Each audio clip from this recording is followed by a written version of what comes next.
Welcome back. We're at another live stream, questions and answers, everything you need to know about body piercings. So if you guys have questions, let us know.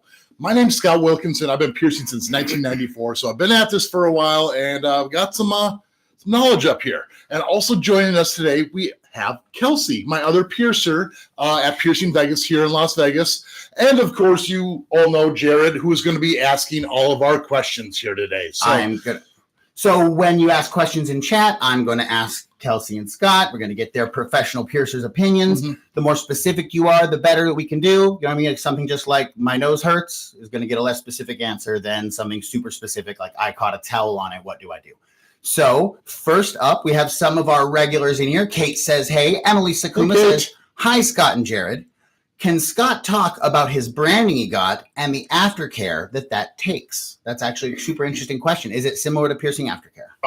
No, it's not. I mean, other than the fact that you're trying to keep it clean. Now, I have brandings underneath my eyes and on my arms. I don't know if it's all these little spirals. Those used to be tattooed red, and we branded all of it out. So basically, they're scars. And it's the most primitive way of tattoo removal, I guess. But as far as the healing process, it forms a scab, and my face got really tight. My face was way worse than my arms were because every time I yawned, all of these individual 6 scabs on each side I knew would be cracking at the same time. So it's really painful. So you need to keep the area clean with soap and water. At the same time, it needs to be somewhat agitated so they scar and they work up a little bit. That's the way it was for me. I think aftercare might be a little different now, but I mean, I even was like trying to pick scabs so they would scar more, and I still didn't scar. That's why I ended up tattooing white around the edges of them.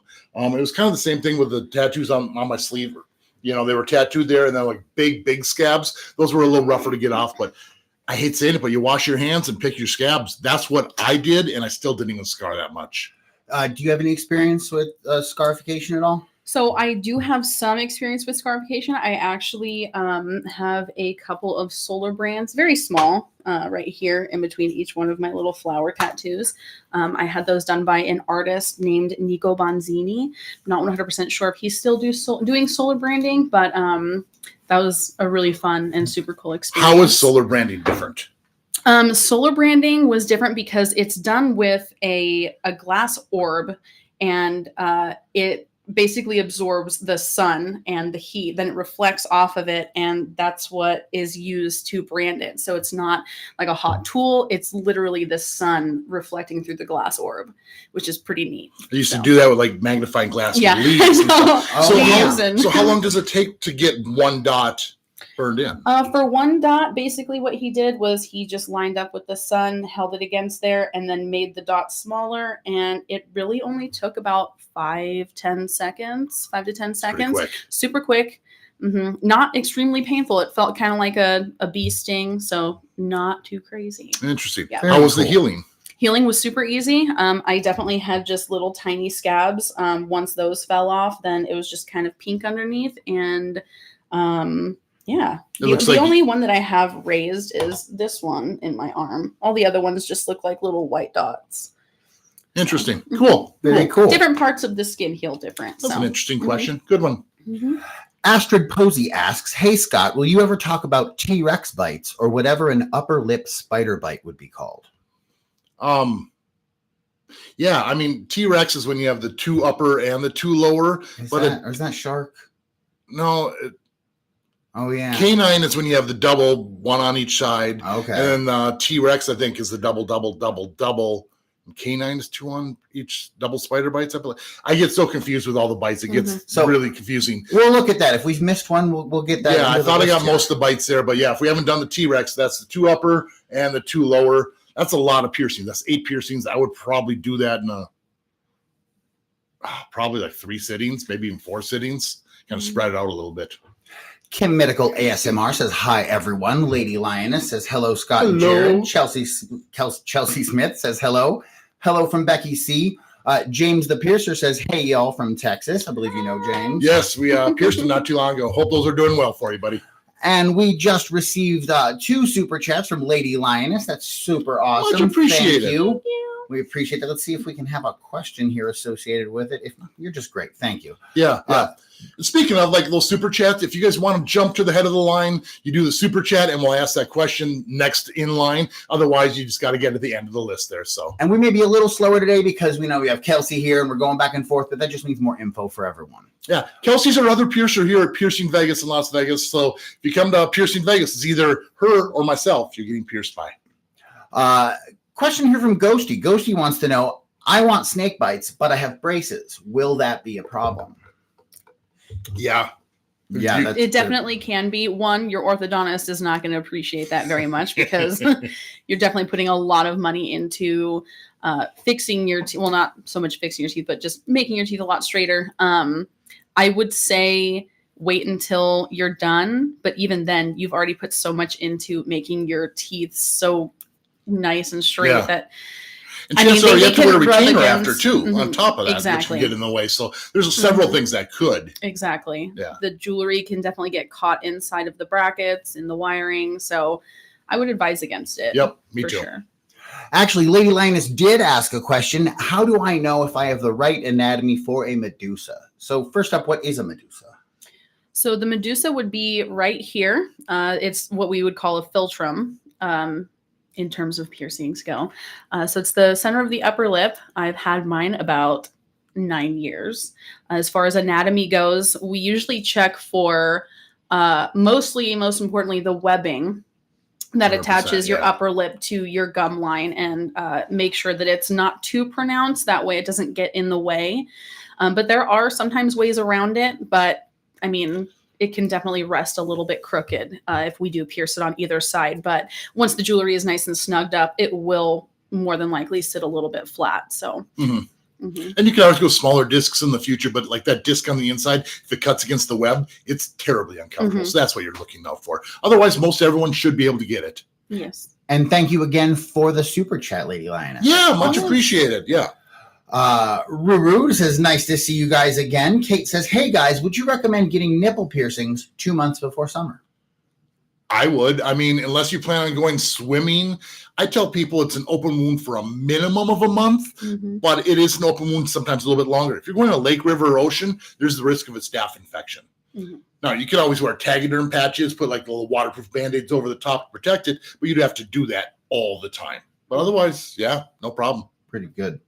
So basically they don't have long though. Like if you're going to do it before summer, you want to get on it quick. So Yeah. you have I time always to tell heal. people about 3 to 6 weeks, that way it can heal just a little bit, enough to where it's not necessarily considered so much of a fresh open wound. You definitely don't want to get chlorinated water in it.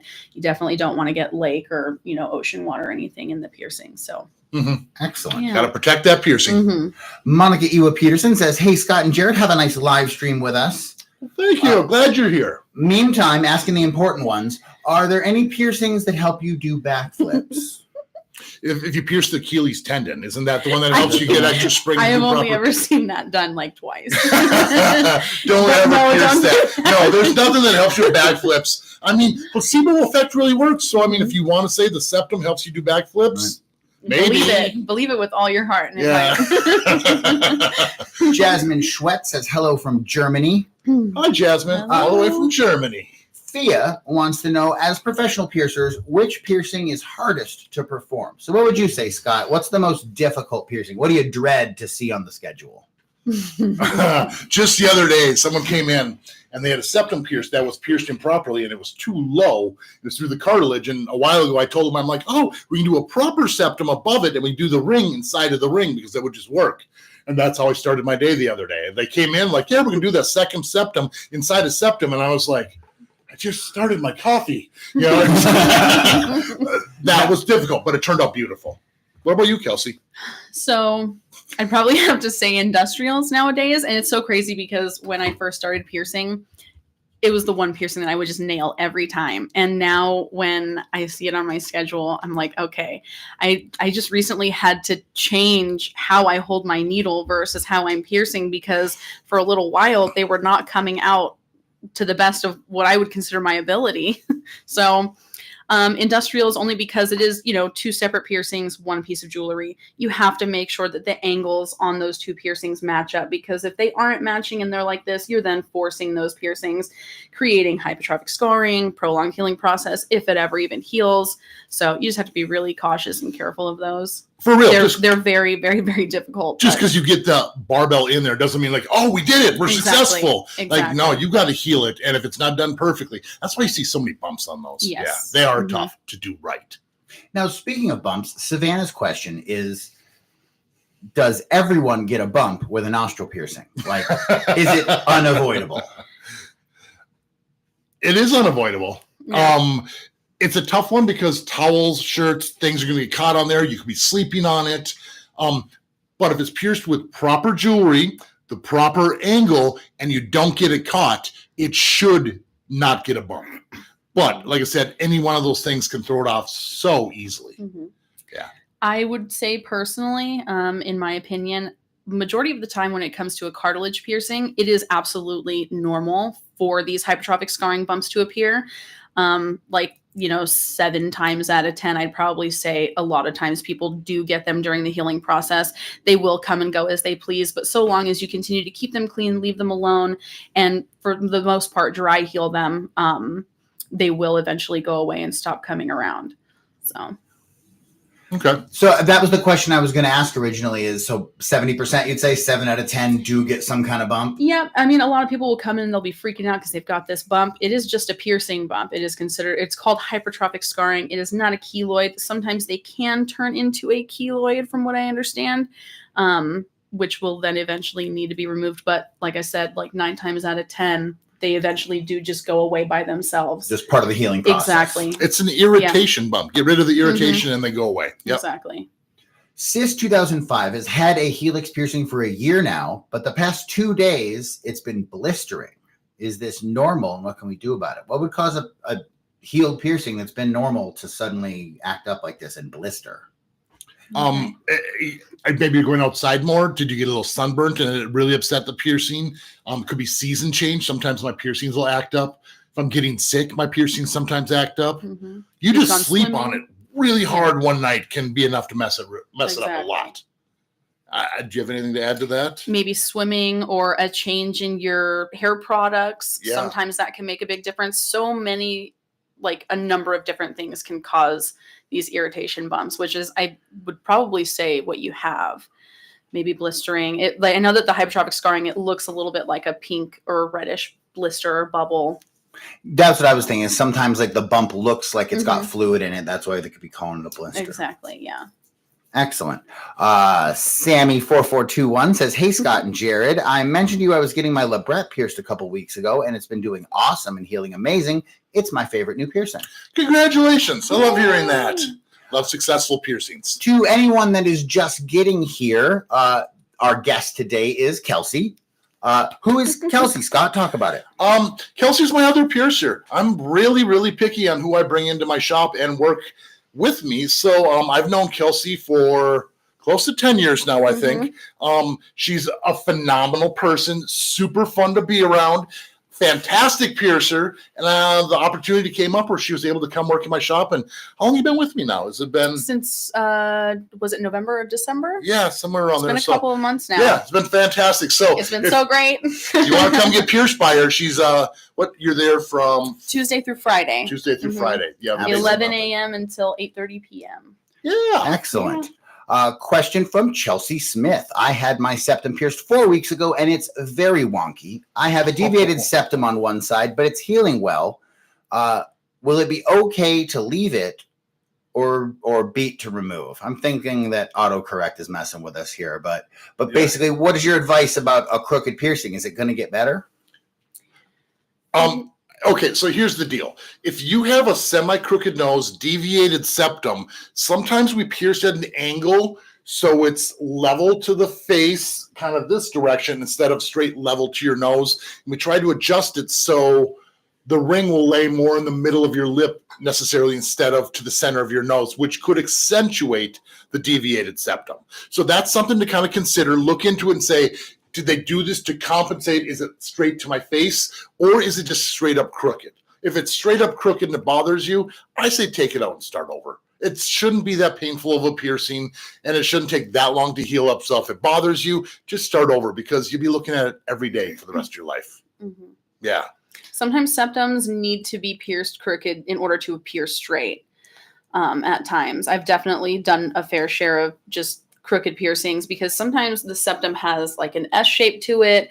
It can have even like a V curve. Sometimes people have a very dense piece of cartilage that comes down, and I've definitely had to pierce a little bit crooked on that. But as far as looking them dead in the face, it definitely looks nice and straight. So if your piercing looks crooked when you're looking in the mirror, you might want to consider taking it out and then having it pierced correctly if you want it to look straight. So Yeah. But if you're like analyzing it in the mirror and stressing about the fact that it's not perfect that way, so maybe ask your friends. Right. It could look pretty good. Just so from the it front. can look straight when you're looking in the mirror like this, but then the second you Tilt tilt your your head head back, it goes like this. That's exactly what mine does. So I have like an S shape in my septum. It looks nice and straightforward, but when I go like this, it tilts to the left like that. So unless someone's only that tall looking up your nose, no one should be able to tell. So yeah, ask your friends. We have another super chat from Lady Lioness. Thank you so much. The associated question, we're talking about the Medusa again, because Lady Lioness is very excited about this, but we want to know the pain level. We keep hearing that it hurts, but we want it so bad. What can we think about how much that hurts? Kelsey, you're wearing one, so what are your thoughts? So naturally, the upper lip is a pretty sensitive area, you know. As far as the piercing went, it was done so quick that, I mean, it definitely feels like a little bit of a pinch. It makes your eyes water a little bit, but on a scale of like 1 to 10, I'd probably rate it maybe a 4. But everybody's pain tolerance is completely different. You know, yours can be a lot more painful than mine, or you could be like, oh, that was nothing. That was far less painful than even like my earlobe piercing, you know. Everyone's different. So, but it's really nothing to be scared of. If it hurt that bad, people wouldn't be getting it. So, bam, exactly. So have confidence and go do yes, go for it. And like I tell everyone too, it's like, what do you rate stubbing your little toe as? You just smack that little toe. That's the way worst worse pain than almost. ever. It totally is, and yet we keep doing it. Well, I know. not on purpose, but I mean, it's painful, but it's totally worth it. It's not as bad as you're expecting. Yeah. So our next question is from Sespi. Hello, I just got snake bites a little over a month ago, and I still get those little crusties. Is that a problem? Is it normal? Like, what's the deal with crusties, Scott? Should we be scared? You're still in the healing process. I mean, you're at the very, very earlier stages of the healing, and the swelling's gone down and it feels good. But I mean, it's a minimum probably like 2 months before that could possibly be healed. So still having crusties is normal. For instance, nipple piercings, sometimes they last a year or even a couple years until they completely go away. Piercings can be healed and get a little irritated, and crusties come back. So totally right on track. As long as it feels good and looks good, you're doing the right thing. Excellent. Nothing to be concerned about. Mm-mm. Kim Medical ASMR, may I ask, I have a snug piercing for a year and it still feels a bit irritated on the inside. Is it time to give up on it, or is it going to get better after a year of struggle? I've seen people get better after a year. At this point, you need to kind of assess the jewelry situation, though. Is the jewelry too long or too tight? Is it the gem rubbing up causing the irritation, or is it you sleeping on it? Sleeping on it? Yeah, that's the biggest thing. A lot of times, if let's say you get both snugs pierced, you know, one side is taking a lot longer to heal than the other one. Majority of the time, it's because that is the side that you mostly sleep on. So it is going to take a little bit longer to heal than the other side. So I'd also say that the snug's probably the single most longest healing individual piercing. Sometimes industrials take longer to heal, but as far as a single piercing, that one's a long, rough 6 heal. months to a year, sometimes even a year and a half. It really just kind of depends. So It's kind of a nasty, thick spot. Yeah, if you pinch around on your ear, there's not like a thicker, denser, yuckier spot. Yeah. And the part we're talking about is this spot right here. You see this little ridge right on the inside? Yeah, if you feel that, that's what we're talking about. It's hard. It's probably the hardest cartilage in your ear. So everyone is touching their ear right now. Anything mid-helix, in my opinion, takes the longest to heal. Yeah. It hurts the worst. It's just, and I really do think it's just because when you lay down, that's the area of your ear that you apply the most pressure. So Ethereal Goddess wants to know, what can you do for skin discoloration around a piercing? Mederma. I love Mederma. When I had my earlobes, I used to have really large stretched ears. About the size of Kelsey's is about 2.5 inches, but then mine were burned shut. So mine had really hard scar tissue and a lot of discoloration. Scar tissue remover like Mederma. There's other brands out there too. I just don't know them. I just love Mederma. Works amazing. You start massaging it into there. It's going to break down the scar tissue and it gets rid of that darker discoloration of that scar tissue. It really does work well. That's about the only thing I know of, to be honest with you. But massage, break down the scar tissue. Yep. Fia noticed that on your website you don't perform the dermal, but you do surface piercings. Why is that? They made dermal anchors illegal in Las Vegas about a year ago or something like that. Yeah. Before that, I used to, health board of health came in. The health board codes changed, and that's one of the things that they changed is Yeah. no single point piercing. Correct. And like a surface piercing has the entrance and the exit. The dermal anchors are single points, and a lot of places are making them illegal now. It depends on the city, the state, county. Every ordinance is different. We just got a super chat from Sammy4421. Yay, Glad you could be thank here. Says, so awesome to have Kelsey be a part of the live today. Also, I just sized up to my goal size of 1 inch in my lobes last week. That's a monumental task. That's a lot of work to get 1 inch. Congratulations. Excellent. Sorry, I'm just adjusting the sound. If you hear it clipping out, apologize to anyone if I'm running terrible sound today. We did some different stuff because there's 3 cameras and 3 sounds and all that. Moving on, we have a question from. Also, for those of us that just got here, we're glad Kelsey's here. Who's Kelsey?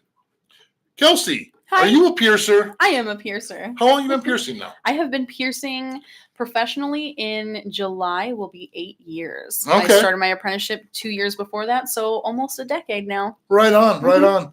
And where do you work?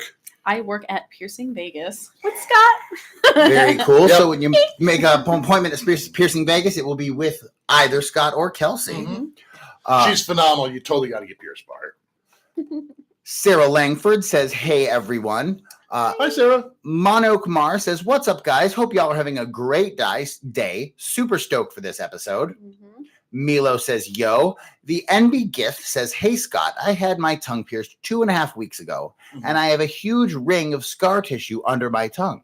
How can I get rid of that ring of scar tissue under my tongue? I'd say just leave it be. Because I've heard you talk about this. Like, what is that little ring? Okay. So the ring you're seeing is called a fistula. Sometimes it travels the length of the bar for that additional length we give you for swelling. Once you downsize, it'll probably help quite a bit. Sometimes you can see a little bit of scar tissue, and if you push your tongue out like this, you can see it even stick out more. That tube of scar tissue isn't going to shrink or grow as much as your tongue does get fatter and thinner. So if you push on it, you can kind of make it stick out. That's totally normal. If it's growing down that tube, I would say probably downsize to a shorter post. Try not to pick out a play with it. Yeah, if you're doing that thing where you push the bottom of the barbell out of your mouth and you're running it across your teeth or your lips, that is a big no. Stop doing it. Yes. I promise if you stop doing that, that bump will go away. If you're not doing that, I would probably say it's the length of the jewelry. All right. So that's some good advice for you there, NB. Sabrina S says, I have septum piercing 1.5 years old. Do I need to take it out to scuba dive? I'm currently wearing a 16 gauge 3/8 inch. Thinking I can just flip it up and get a proper seal on my mask under my nose. Yeah, if you can flip it up and it doesn't interfere, that would be the only thing I would think of. But yeah, you should be fine if you flip that jewelry up. Because it'd be inside the mask. So it's not about being in the water or anything. It's just about getting a seal on the mask. I don't know. Does the mask like pinch on the nose? So like you might want to find a small retainer. I think it seals around it, but you still can breathe through it. It doesn't. I don't think it smushes it. Okay. Most masks anyway. I guess I need to do some snorkeling to figure out how that works. Think about how much fun that would be. No, I go to Hawaii every year, and we definitely do a little bit of snorkeling, and I've never had issues, even with my horns, never had issues with any of my jewelry. So excellent. Yeah, so there's the should be insight perfectly right there. fine. You should be fine, Sabrina, and tell us how it goes. That sounds like fun. Yeah. Astrid Posey says, by upper spiderlet bites, I mean 2 Monroes right next to each other. I don't know if it actually has a name. Yeah, I don't really wait. 2 Monroes next to each other. I don't think there is necessarily a name for that one, a double Monroe piercing. But it would look super cute. Right. It's recommended. We say go for it. Yeah. Emily Sakuma asks, can a tragus be too small to pierce? I say yes. Yes. Yeah. It's not common, but it happens. I mean, If it doesn't really protrude, sometimes there's no natural ridge and it's just flat. If it's just flat, there's nothing to grab a hold of. We can't do the piercing. So you're looking for a natural ridge, but I would say probably over 95% of the people are probably okay. Probably pierceable. Yeah. It just depends on ear anatomy specifically. Alyssa Sternfield says, hi, I just got my snake bites and I'm loving them. I hope you guys are doing well. Well, we hope you're doing well. Yeah, exactly. Jasmine Schwett, I'm thinking about a navel piercing, but I make hula hoop every day. How long would I have to pause my avid hula hooping before I get pierced, after I get pierced? How good are you at hula hooping where you can avoid that piercing? Oh, that's true. That's a challenge right there. Below. I really don't know how much it would irritate. I imagine it probably, I don't know. I guess the real question is pay attention when you're hula hooping and does it hit that spot? Yeah. Does it beat up your belly button? Now, back in the day, I used to tell people, like, for navel piercings, when high-waisted pants were rubbing right up against it, sometimes you take like a paper towel or a piece of gauze, put it on there and tape that on there, and that's enough padding to protect it. I don't know if you need to feel the hula hoop to kind of keep control, but if you can protect it that way, you can probably do what you need to do. So like a big Band-Aid or something? Yeah, exactly. Like a larger Band-Aid, just so it's not being bumped and hit every, if there's a little padding on there, it protects it. So with a trick like that, you'd say just take a few days off to let the initial super soreness go down. Use common sense. And if you start doing it and it hurts, you're going to do damage. You're going to cause a bump. So if it hurts, stop. Yeah. That's good advice. It's really simple. Yeah. It hurts when I do this. Well, stop doing that. Evan Jubrin says, hey, thank you so much for all that information. Is the surface piercing gems need to be touching the skin when inserted, or is there a need for a space? How deep you go? So, yes, surface piercings. What exactly do we mean? Let's see if I can turn around here. I got the back of my neck pierced. Am I showing it in the camera right? Yeah, you are. Yeah. So that's the surface piercing right there. It has flat discs on there, so they sit flatter against the skin. If you have beads on there, it can kind of rotate and move back and forth, which could cause irritation and rejection. So flatter discs work better. Everyone's thickness of their skin is different. For instance, like anti-eyebrows here, that skin is thin and it's tough to get it completely flush against there. That's ultimately what we're trying to do. So you want it tight, but not over tight. Because you don't want the gems to, while it's healing and you get that initial swelling, you definitely don't want them to be so tight on the skin that the gems start to kind of sink in. But that's also why we use a specific size of gem so that we don't risk the gems embedding into the tissue. Exactly. So, yeah. Because everyone wants the smallest gem, so it's just a little Right. sparkle. I'm like, no, we need to have something in there to kind of anchor it in, make sure it's in the right spot. That way it applies a little bit of pressure. Yeah. But generally, we try to go just flush. Flatter is better. Yeah. Because, like you said at the beginning, it minimizes that movement. Yeah. Thea says, I had these bumps on my doff piercings and tried to stop the cause of the irritation for a month, and it didn't get better. Last week, my piercer switched the hoop to a straight bar, and the bumps are gone. I don't have an answer to that. That doesn't make any sense to me. Depending on how it was pierced, like possibly But I not. mean, if you have a ring in there, you heal that tube of scar tissue and you put a straight bar in there. I don't know. I'm not saying I don't believe you. I just don't understand how that worked. It could have been the metal. Maybe it was a reaction to the metal. It could have been a scratch, nick, or ding on the jewelry, which you change it to a more smooth one. But generally, you want to have a curve in there.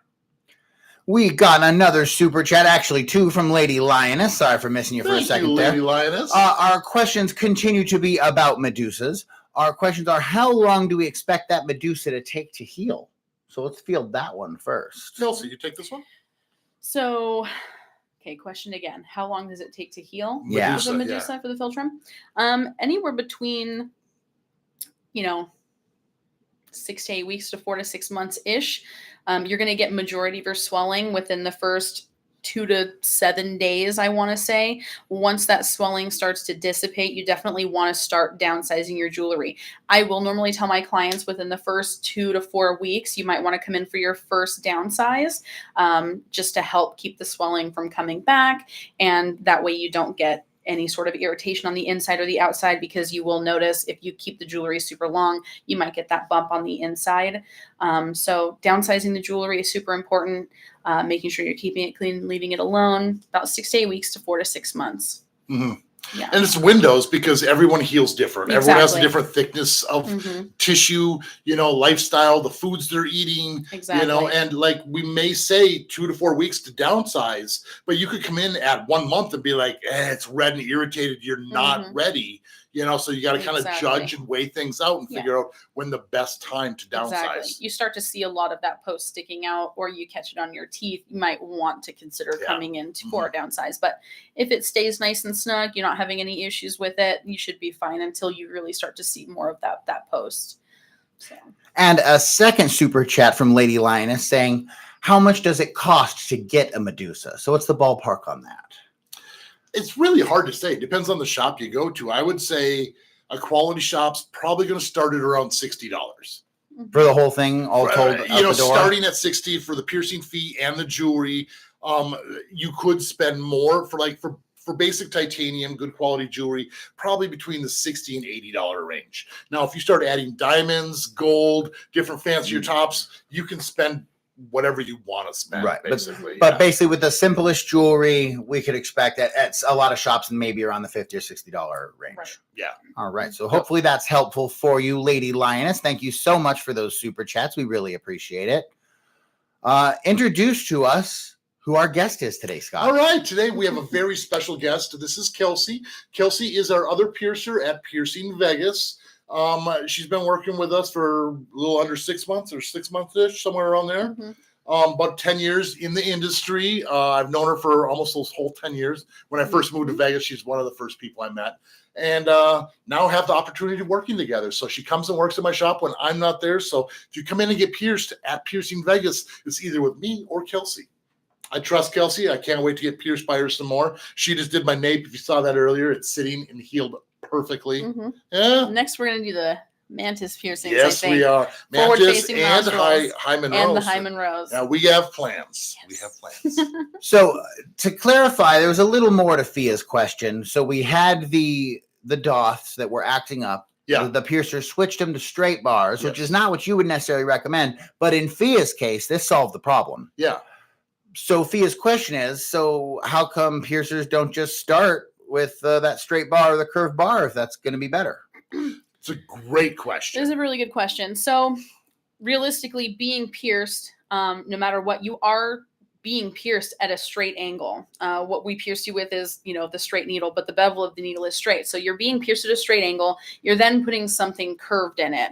So a lot of times the doth will develop the hypertrophic scar bumps. So, you very well could start with a curved barbell, a straight barbell. A lot of times people will start with those in order to, I guess, more or less be discreet about their piercing, especially ever since the whole, migraine thing came out and people are like, I don't really want it to be seen. So, realistically, you can be pierced, but I also think that area of the ear, because it is somewhat of I don't really know how to describe that, a curved area. Yeah. See, the thing is like the reason I don't understand with the straight is if it's done at the right angle, it's fairly deep, and that straight bar, the bead would almost be in the ear canal unless you were pierced a little shallow and it's too far out. Then the straight bar would make sense. Right. Now, typically, if you were to use this, you'd use a curved barbell to bring those beads out so you have access to getting them in there. Okay. Now, the reason I don't use a curved barbell to start off with is, the piercing's done straight, but then you need to heal that curve to wear a ring in there properly. I start with the ring because the curved barbell can twist the other direction, training the curve to go to the inside of your ear, which makes it virtually impossible to ever wear a ring. So you want to heal that curve in that right direction. So that's why I only use captive bead rings or circular barbells to start. That's a really good point. Yeah. Yeah. Yeah, I definitely have seen the curved barbells rotate to the other side, depending on if somebody wears ear pods or something like that. They can all make a big difference. And, the long term is to wear something circular in it. So, I guess that's the goal. But and then a lot of people also want the rings, but they want to do real small. But the dots swell so much that you have to compensate for that. So the ring has to be slightly oversized. The bigger the ring is, the more straight it is on the inside. So we're almost trying to replicate the straightness of that needle with a larger ring. And when it heals and swelling goes down, you have the room to put that smaller ring in. Yes. Great questions. Actually, we have another cool one coming up here because I remember this confused me when I first thought about it. Okay. Hello, curious question. How does putting in surface piercings work? Do the right angles in the bar make it annoying? Do you need special needles to make these holes? These are all kind of interesting questions. And for those of us that are even one step back on this, what are we talking about? What is a surface piercing? Okay. Draw for us, artist Scott. I'm working on it here. Give me a second.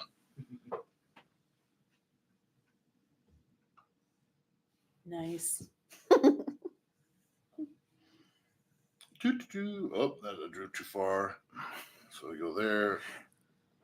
We're almost there. It's okay. The suspense is killing us. What am I drawing? Okay. So check out my beautiful art skills here. Now, God, it looks like a cigarette there. This is what a surface bar is, where it's flat on the bottom and has little 90-degree uplifts. Now, when you pierce from here to here, getting these right angles through the piercing looks like it would be horrendous and extremely painful. Now, this is a tool we use at the very end. There's threadings, that's not ashes. And basically, we're able to put that on the inside of the needle, which extends this so like there's no gaps. So we have a much more larger area. Mm-hmm. Now, here's the thing. When you're doing a surface piercing from here to here, that's a long distance. But you can pinch that skin and go closer together, so it's easier to get that little tiny curve through there. I would never attempt to put one of these pieces of jewelry in without one of those threaded tapers to help guide it through. The threaded taper threads right into this piece here of the surface bar, extending this about that. So then it's a lot easier for a transfer. It makes it a lot more smooth and more comfortable. So the straight part goes through, and then the U kind of chases it. Pinch the skin together to make it a shorter surface. Yeah. Kind of like a wormhole theory. I could not imagine trying to do like a freehand transfer on that. I'm more of a freehand piercer, but that is one piercing I would absolutely use a tool on, a taper. My friend Jim Sens did that for like an APP video instructional. He's like, oh, I forgot a taper. Well, we'll just transfer it. And he just did it. And the whole class was like, what? And just slightly to clarify for Ellie's question, does it hurt more because we are doing the extra torquing of the skin? Yeah. It's a little bit of a pinch, but it's nothing what you would expect. Mm-hmm. So it's a little bit more than putting in a regular curved barbell. And the thing is once that bar's in there, that's in there for the duration of the piercing. Because you don't change out the bars, you don't shorten it, they heal at that angle. So you need to leave the bar in, and you just change the tops on them afterwards. Getting them removed, sometimes, with that tube of scar tissue, it's a little rougher getting them out, but they still come out pretty easily. Yeah. Zach says hello. What's up, Zach? Matias Herdina says, hello, I have an issue with stretching my septum. I'm at a 10 gauge, but I just can't fit the next size in, even after about half a year. Are there any tips on how to do it gradually, or does this just mean we're done stretching? I'm really kind of curious what kind of jewelry you're trying to stretch with. Because if you're trying to do some sort of externally threaded jewelry, you're not going to get it in there. Second thing is make sure the next size is the 8 gauge and not a 6. Some people buy jewelry that's mislabeled, and you're trying to put in a double stretch, which would not go if you wanted it to. Mm-hmm. And then as far as like making it, what were you saying? Stacking, I believe, is another thing you've suggested for people that are having issues getting. Yeah, I was going to say, just like Jared said, not me. Stacking.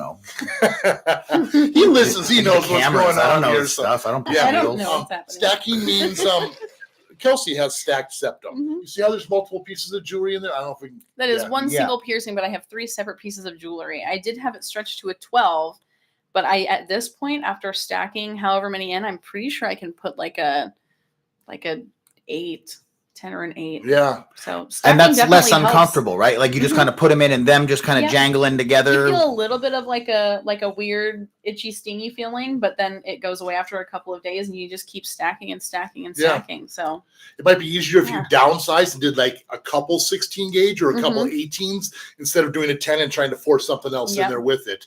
But that's one possibility. Also depends on where you're pierced too. So if you're pierced through we have this cartilage here, and then we have that sweet spot, and then right above that is the more dense cartilage, which I consider like a bone. It's definitely, I wouldn't think that it would be very comfortable to pierce through, and I definitely don't think that'd be very easy to stretch. No, it's not. It's absolutely not. So if your piercing hurt really bad when you got it done, they pierced you through the cartilage, and that's way worse to stretch. Mm-hmm. If the piercing just made your eyes water and you're like, I thought it was going to hurt more, they hit that sweet spot, and generally those stretch easier. Also, if you need to stretch, do it in the shower or at least soak your nose in some warm water for a good 5-10 minutes. That opens everything up and makes things going a little bit easier. And lube it up too. Don't do it dry. Ouch. Ursula's Odds and Sods asks, what is the longest size bar that can be used with a tragus? Because I'm worried that the skin will grow over the back from swelling like it did with my first tragus when the bar was too short. So I guess we're shooting for what a longer size with room for swelling is. Well, Now, typically I start people with a 5/16. If someone says they've always overswelled, I might put a 3/8 in there. That's really, really long, but that extra length can cause problems. The question I would have is, what do they have in for a backing for your other piercing? If they had a real small 2.5 millimeter back, that's easily gets sucked in there. You need to have a minimum of a 4 millimeter back, and that should prevent it from getting sucked into your piercing. Same thing with the gem or the bead on the front. Make sure it's big enough so it doesn't just fall into the piercing hole. And that should help quite a bit. And then keep swelling down during the healing process. Ibuprofen, Aleve, Advil, some sort of cold stuff like cold soaks if you notice it's really swollen. because Ursula had that embedded tragus that another piercer had to fix because the original piercer who did it moved out of state. So you have a natural fear of that, and I totally understand that.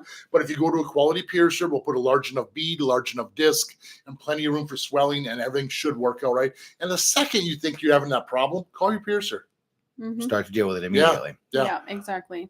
Michelle Veronica wants to know how you would analyze an ear for an industrial piercing to decide if it's suitable. If there was only some way to demonstrate, if there was only some visual aid, if only someone had sculpted. Like these? Yes. So this ear here is definitely not a good candidate. So as you can see, it doesn't really have much of a ridge versus, let's say, this one. So this would be perfect. You have the nice ridge and the concave in the helix area here. So as far as jewelry resting, it would sit really well. Also, this right here, which we would call the flat of the ear. Sorry, let me hold this a little bit better. Yeah, here we go. Yeah, so here's a good example as well. So as far as the flat goes, it's kind of hard to. Here, I'll hold one of them for you. Let's see. There we go. Gotta get so this one here, you can see. If you tilt it sideways, yeah. Yeah, the flat of the ear. You want to make sure that it doesn't stick up farther than this here, the outer edge of the helix. That way, jewelry can sit and not push up against this. I don't know if you guys have ever seen the pictures of industrial piercings that are done on people who have anatomy like this, where the jewelry rests on here and it starts to cut into the flat of the ear. That would basically... Yeah, it creates a nasty valley, and a huge scar, and Exactly. So that person has the ridgy edges that they need, but because the flat's tall, that's still a no-go. This would be good for what I would consider like a faux industrial. So it would be pierced through here, like your standard industrial. The bar would go across, and then it would have a bend in the back of it, so it would go straight back into the helix like a standard helix piercing. That way you can avoid this flat area if you really, really want the industrial piercing. And you can do the same with that other one, same thing with this one that doesn't have the ridging really at all. You can actually, I've done quite a few on ears that have anatomy like this, where they just really want the industrial piercing, but they don't have that cusp. You just pierce straight through here. It looks pretty cool. Different angle advanced piercers should be able to do this for you. So that's a custom bend. So basically your piercer is looking at your ear and adjusting the jewelry for you. Keep this in mind. Like, you can't just go and buy any piece of jewelry, because you would have to bring that to your piercer to replicate that bend so it sits properly in your ear. Right. It's a little bit more involved, but some people need that piercing. Very nice. Thank you, Ursula, for the question. Or actually, that was Michelle Veronica's question. Ursula was talking to us about the embedded tragus. Lady Lioness says, that bat tattoo is beautiful. Thank you so much. My friend Brittany, it's a work in progress, but I've had this done so many times that I just kind of figured I'd go with something dark to cover it. So, and I love it. That's awesome. Michelle Veronica says, industrial, it's very difficult. We did talk about that with that's what we just talked about. Yeah. Carmen R says, hey, Scott, is there a way I can tell if I have the anatomy for a tongue piercing before I make the appointment? Or should I just make the appointment and then they will look at it?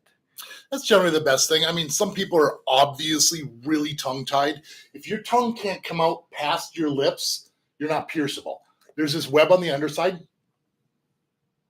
right in there. And basically, if that comes all the way to the tip of your tongue and prevents you from sticking your tongue out, you're not pierceable. So that's pretty much the biggest thing. A good piercer will be able to look at your tongue and know right away. Okay. Yeah. So, but it's only a concern if that web seems super long. Correct. Okay. Correct. So most people probably are pierceable. Most people are, but I mean, like the people who come in and aren't pierceable, like I was wondering if I would be able to get this done because of that. So most people already know that They know something. that's being tongue tied, and sometimes doctors can fix that for you. So Yeah, you can get it snipped and then pierced. Yeah. There you go. Celeste Hernandez wants to know, when is the best time to change your septum jewelry? I've had mine for about 2 months and it's healing well. Are we getting near time for a change yet? Well, you said it's healing well. If it's still healing, continue healing until it's all the way healed. If you have crusty, soreness, tenderness, you're not ready, but you could be ready. Chris K, I just did a nostril piercing a few days ago. Happy to see your stream is back. Thank you. Glad you're here. Hang on. I'm going to jump to a super chat in just a moment if I can finish that question. I got lost. That's funny. We'll jump to the super. Yeah, it just moved here. So we just joining us. This is Kelsey. She's my other piercer at Piercing Vegas.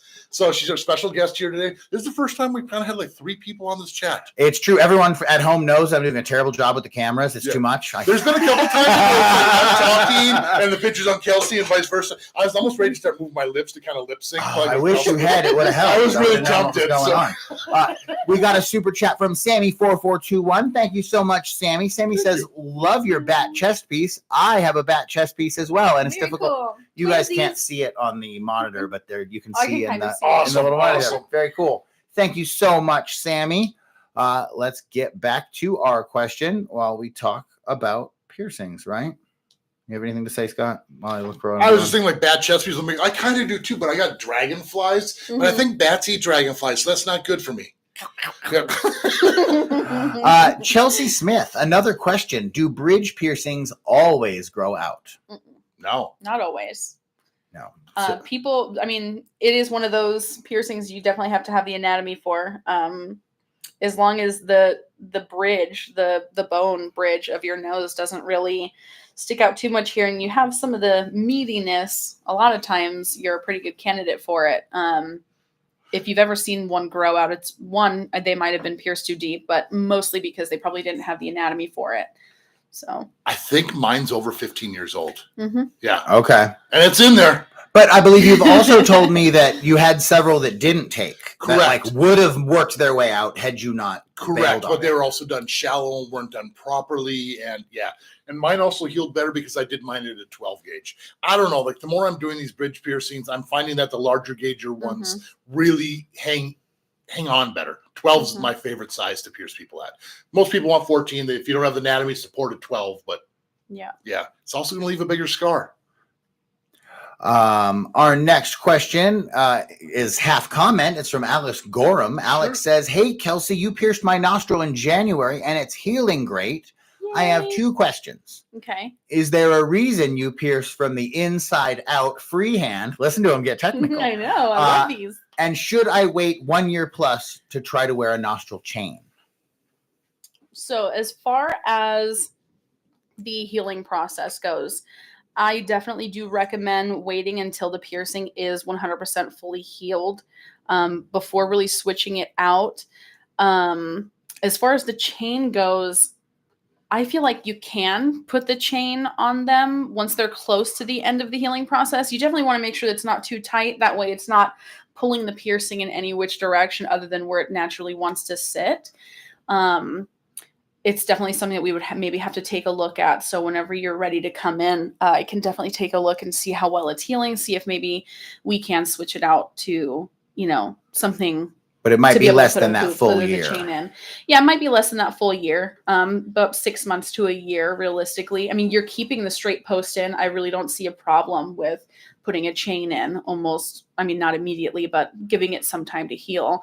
As far as the freehand piercing, the reason why I pierce from the inside out is because that is how I was taught how to pierce a nostril. I was taught piercing freehand, the least amount of tools, making it so that my setup which is basically the tray that I'm piercing you off of, is fully disposable. So once I'm done, I get rid of my sharps and then I can throw the entire setup away. I don't have tools to clean after. It just makes for a quicker, more disposable, I guess, piercing. I can absolutely pierce from the outside in. It is something that I will do for paired nostrils, including high nostrils. I can't really, imagine doing inside out on high nostrils. I have done it. I put a little curve at the tip of the needle, freehand, just follow it all the way through. I definitely used like a pin at the end so I wouldn't lose my transfer because it's a pretty steep, exit there. But yeah. So like when I do my still piercings, disposable. I'm still using the receiving tube on the inside and I pierce outside in. I've been piercing almost 30 years and I've been doing this my whole career. So trying to go from inside out, it would be nice, but I'm so fast and smooth and I don't feel like there's nothing wrong with it. Now, the only thing I would say that's different is there's one extra step for me because I have to take a taper and back it in to follow it back out again to get the jewelry in because the jewelry needs to go from the inside out. So that would be the only other. I just butt up the jewelry to the back of the needle and then I just push it through and then I put the top on. It's the motion in one direction. It just feels a lot more natural and faster to me. But I mean, piercing from the outside, like he was saying, everybody has, different ways of piercing people. You're taught so differently. And, there's old school versus new school ways and whatever else. But there's nothing wrong with the way anybody pierces. In my opinion, it's all pretty much the same. It all has almost the same outcome. So as long as it's clean, safe, and consensual, that's all that matters. Yeah. And you hit your dots. Yep, you hit your dots. It's all that matters. Somewhat important. Yeah. This is an interesting question. I haven't heard of this. Have you guys heard of this? Cassio Star 1 says, "Hi all. I took my septum out 4 years ago and had a constant runny nose pretty much constantly since then. I put it back in a few weeks ago. No more runny nose. Is this a real issue or is this just some kind of coincidence?" That's a good question. Well, it's not like there's a pocket where snot can come out of and we hit it and like you had to plug that thing back. How do you know? I've looked at anatomy books and I've never seen a snot pocket in a nose. Well, that's not what they would call it. It would have some Latin name. Sounds good, maybe though, doesn't because it? of the piercing. Like there's some, when you're breathing in through your nose, like the wind goes in different or the air goes in different. Okay, airflow changes. And I've seen the reverse thing too, where the metal and like things kind of stick to it. Like when it's cold, like I'm from Minnesota, snot and stuff makes it flow more because you have that cold inside. So I don't really know. I think it's more of a coincidence, but that's a good question. It's a really good question. And actually, when I jumped around here a moment ago, I missed a question by Giselle Morello. So let's hit that one. My rook curved barbell flips inward. Is it fine to leave it facing that way while it's healing, or do I flip it to face forward? So we were talking about this earlier, the direction of the curve. What is it? What should you should try to get it so it faces forward, because if it always stays back, that's the way it's always going to want to lay. And if you wanted to add some forward facing gems, something fancier jewelry, you want it to go forward. So try to find a way to get it to go more forward. I don't know how else you would get it other than just like washing your hands and moving. Right. Keeping your eye on it and keeping it forward. Making sure you're not sleeping on that side, because again, it is one of those things. You have the curve in like this. Once you rest on it, it's going to want to rotate in to be nice and comfortable. So that is one of the bigger things with rook piercings I've been noticing lately. So they are healing more inward or outward, So just make sure it's facing forward. Wash your hands really good. Yep. And the second part of Giselle's question, does a rook need to be fully healed before we can switch to a hoop? I would absolutely recommend it. Yes. Because it's a lot tighter of a curve, especially if, the end goal is to wear something nice and snug, which most girls are wanting just the tiny little seam ring in there, because it is a little bit tighter of a curve. Definitely want to make sure that it's fully healed. And I've seen a lot of the healing process where it stays extra swollen. So I always tell people, use your camera phone, take a picture of the pierced side and the non-pierced side, and you'll see the thickness difference. Once you can get that rook nice and thin again, where all that swelling's gone down, then you're able to wear the ring without causing problems. If you have to have it too big, it sticks out. You can't ever sleep on it. So Evie has a question about septum piercings. We kind of touched on this earlier. Is it normal for a septum piercing to be touching the nose cartilage? Like if it's kind of bumped up against your cartilage, is that where the septum should be? Sometimes it happens. You know, when I do the piercing, I stick my fingers in there and I kind of feel around. Some people have a tighter spot. Sometimes they're a little bit more open. We try to avoid that, but it can happen. Yeah. All right. We just got a super chat from Alex Gorham. Thank you, Alex. Thanks for the answers. I have a PA from Scott, a nostril from Kelsey, and I can't wait to get some more. So yeah, Alex is a fan, and we are glad to have Thank you, Alex. We appreciate all the business and really appreciate you being here. You're awesome. So for those that just got here, because it's a constant revolving door of people in and out. Yes. Who is Kelsey? Who is Kelsey? Kelsey's right here. I am Kelsey. I'm a body piercer at Piercing Vegas. I've been with Piercing Vegas 4 to 6 months. Somewhere around there, yeah. Somewhere around there. Long enough. Not long enough. Just kidding. But you've been in the industry piercing 8 years, apprentice for 2 years. When I first moved to Vegas, she's one of the first people I met and known her a long time. And now she works at Piercing Vegas. So come get pierced by Kelsey. Tuesday through Friday. All right. I am dropping the ball today. I missed a question from Sophie earlier. Hopefully Sophie's still here. Sophie's question is, I am a slow healer. 6 to 8 weeks for me usually means 4 to 6 months. Is there anything I can be doing to help that? Yes. In general, just good health.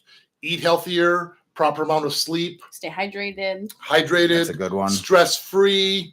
Don't over clean your piercings and don't touch or play with your piercings. Also, multivitamins, even zinc supplements can be like a steroids for your immune system. So, yeah, between 60 to 120 milligrams, 60 for women, 120 for men is kind of the standard. And that should help speed up the healing process. If they're all just healing bad, and if you go to the same piercer, it could be the jewelry too. That's possible. Like maybe that there's a little bit of nickel in that jewelry and you just have a sensitivity and it doesn't work well. So those are some things that we can do there. Good luck to you. Yeah. Chris Gallego wants to know if you have any opinions or thoughts on a vertical transverse lobe.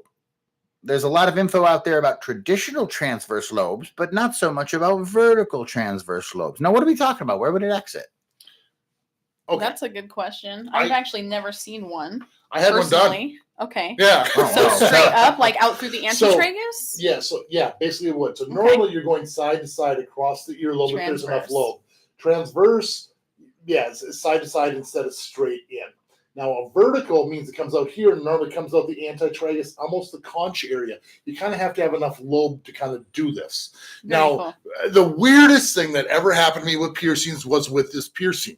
My piercing migrated and turned itself straight. Like it went horizontal. It didn't like being where it was, and it just completely went to the traditional shape piercing. It wasn't placed properly, and it kind of went at a weird angle, but it just tried bringing itself stayed back inside around. your lobe, though. Yeah, and it just migrated to a different angle like that. Strange. You would think that sleeping on that one would be more protected, but it wasn't. It was an easy piercing. You're going through a majority lobe, but you do have to go through a little bit of cartilage. And then another one I did a while ago was a friend of mine had a stretched lobe piercing that was 5/8 of an inch, and we drilled holes through the eyelid, and we did a vertical the same way, so you can see a bead on the inside of that upper antitragus, and then one below the plug. Of course, you couldn't wear other plugs because he always had that piercing, but that worked out really well too. Very cool. Our next question, and probably one of the last ones for Kelsey, because unfortunately she does need to go. Back to work, yes. To the Piercing I'm having Vegas. so much fun. But Tara McMahon wants to know, we're considering getting a 6 millimeter punch in our conch. What should we be doing for aftercare? Now, Scott, you have some experience with punched ears, correct? Yes. I've had punches up on my helixes, but my conches were pierced with 4-gauge needles. Both were fairly brutal. I'm not going to lie. The 4-gauge needle, I think, was worse than the punch. The punch, you punch and you stretch, so you put pressure on there to minimize bleeding. There can be a lot of bleeding. 6 millimeters. God, I hope you have the right anatomy for it, because that's about as big of a punch. Is 6 or 8 the biggest? I think 8 is, isn't it?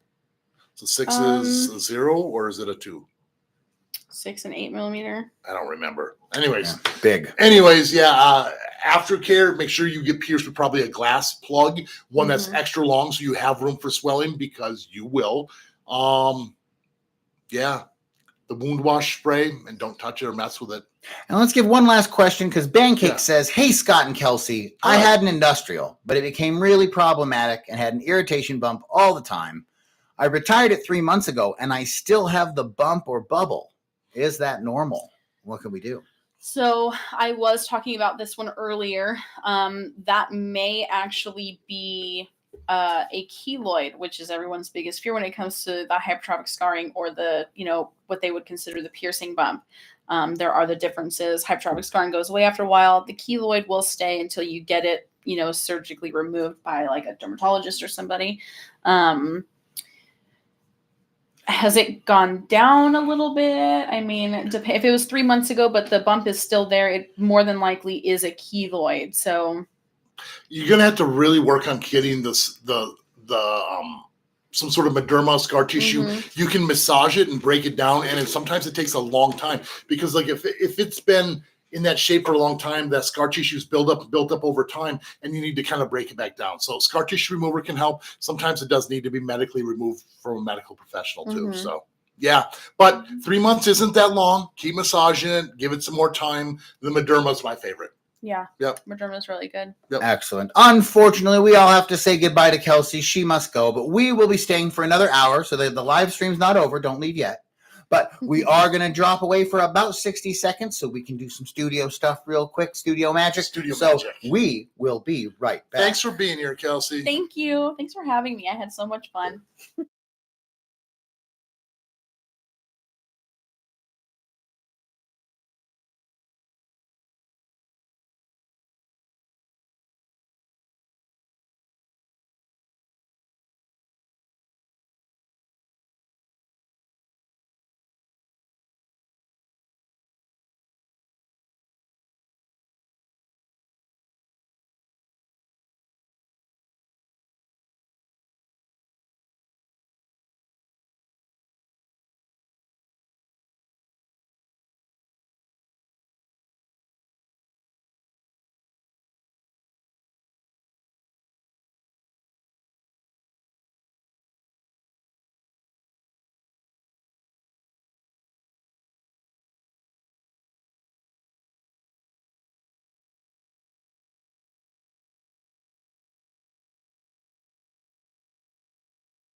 And we're back. Excellent. So, again, thank you, Kelsey, for coming by. She's going back to Piercing Vegas because someone needs to put holes in people today. Yeah. Spin that mic for me. Spin the mic. Oh, yeah. Now it's the right direction. All right. You guys We can got hear me cameras now. everywhere. All right. So where did we leave off? Okay, let me get this situated. And we left off with... That was fun. That's nice having Kelsey here. It was Another very piercer cool to have kind of Kelsey in. go back and forth with things. And eventually we'd love to have more piercers on the show and industry professionals and whoever else would just kind of fit and work in the situation. I mean, that's ultimately the goal, to try to get this into kind of Absolutely. Yeah. Our next question comes from Cespi. Another question about the snake bites. I got them pierced so I could have those dope-looking hoops. Mm-hmm. How long till I can change from studs to those dope-looking hoops? Okay. It's Also, going to take your videos are what made us want them. Awesome. Well, thank you very much. I'm glad you watch. It does take a while. You want it to be fully healed up first. It's probably going to be probably like 3 months before you can go to the rings comfortably. Some people will change to those rings beforehand, but it's real easy for it to get re-irritated, swell back up, and that can cause the piercing to kind of migrate and go into a different position. So fully healed up, probably a minimum of 3 months. All right. Yeah. Katie Rundell coming with our next question. Hey guys, my helix had a bump that I found when I was cleaning my jewelry. Mm-hmm. I lost a post, put in a hoop, and when I got my new post put in, the bump was gone. How does that happen? I don't know. Sometimes, like if there's nothing in there, you might see that like that fistula, the tube of scar tissue kind of relaxing. But once it stretches out, it might have been it's kind of brought back into there. Kind of like we all heal that tube of scar tissue, and that might be what you saw. Otherwise, I don't really know how it would go. Right. Yeah. And you've also mentioned ones before that are full of that are full of some sort of fluid because they might be rejecting a little particle or piece of sand or something. So it could be something like that. Even maybe the act of pulling the jewelry in and out could have, disrupted something like that. There we go. Good question there. We're not exactly sure what that is, Katie, but I'm glad. I mean, Yeah, it's a good thing. Your that'd be bump's my gone, guess. right? It's like you're seeing that fistula and it just kind of spreads back out once you put the jewelry in there. All right. Our next question comes from Paulina Kozar. Hey, guys. A while ago, I asked about my problems with my Ragnar. I recently got it re-pierced. So far, so good. So keep fingers crossed for me that it won't migrate. P.S. Scott, awesome flats. Thank you very much. Awesome Ragnar. I can't believe you went through that one again. That's a rough heel, but it's so epic. Congratulations. All right. Chris Parent says, can't wait to get my forward helix. I've only ever been poked by Kelsey and appreciate her consistent dedication and knowledge in piercing. Never had an issue. Love my piercings. Love from Cali. So we have another Kelsey fan from Chris Parent. Awesome. We'll definitely have to let her know. Yeah, she just went back to putting holes in people again. Yep. That's what we do. It's in our blood. Got to do it. All right. Next up, we have a question from Cherry. Will a nose piercing lift the tip of the nose between my eyes, making my nose overall look straighter? So the dip of my nose, a nose bridge piercing. Okay, so Cherry has a dip in here, and we want to know, is a bridge going to change the profile of our nose, I guess is the question. Will it make the nose look straighter? No, it's probably going to stay the same. If it has a dip, you might not have the anatomy for it unless the skin goes over and you're saying the bone is kind of dipped on the inside. It's a very anatomy dependent piercing, and it shouldn't change the overall shape of your nose. Now, the only thing you could really do by changing the shape of your nose would be like a nostrum or a septum piercing, and you stretch it so it displaces and moves tissue. But a normal size piercing isn't going to do it, especially in a bridge. Plugsley X asks, when it comes to anatomy, what exactly is bad anatomy? Like, what kind of anatomy is not suitable for an industrial or a philtrum? We kind of went over industrial pretty well a minute ago, but for some other examples, when someone says bad anatomy, what do we mean? What could be wrong with it? I don't want to ever say it's necessarily bad. It's just inappropriate for that piercing. You're more likely to have problems. And an experienced piercer has seen those problems over and over, and we don't really want to put you through it.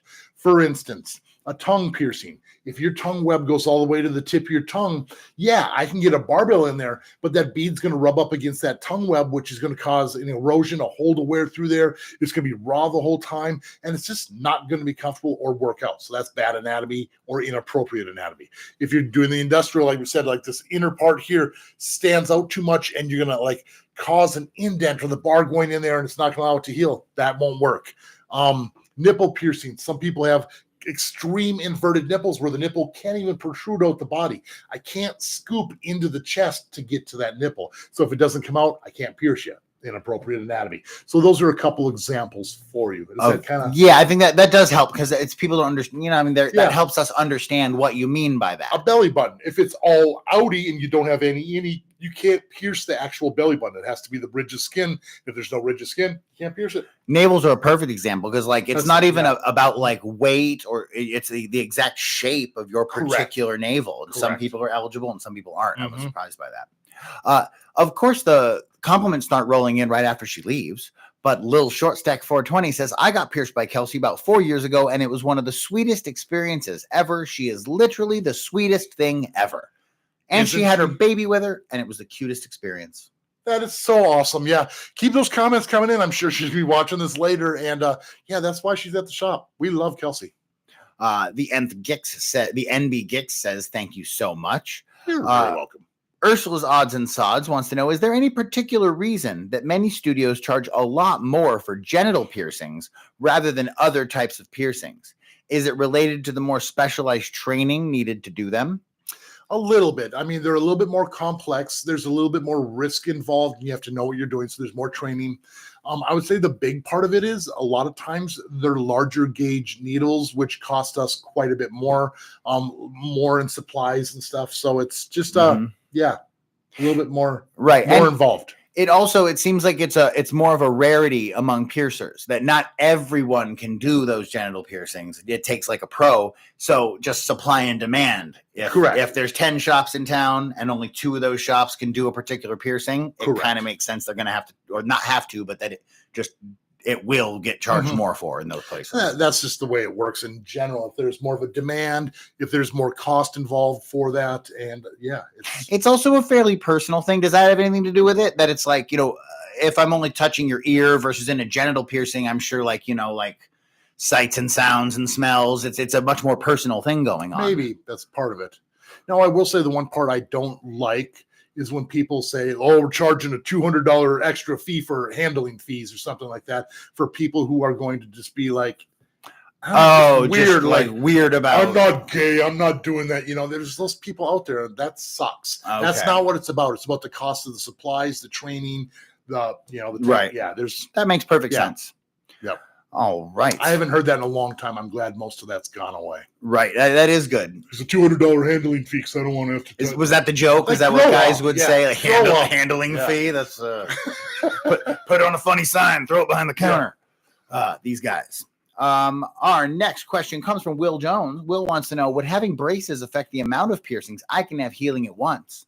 I'm on 1 almost finished piercing and 3 only a few weeks old.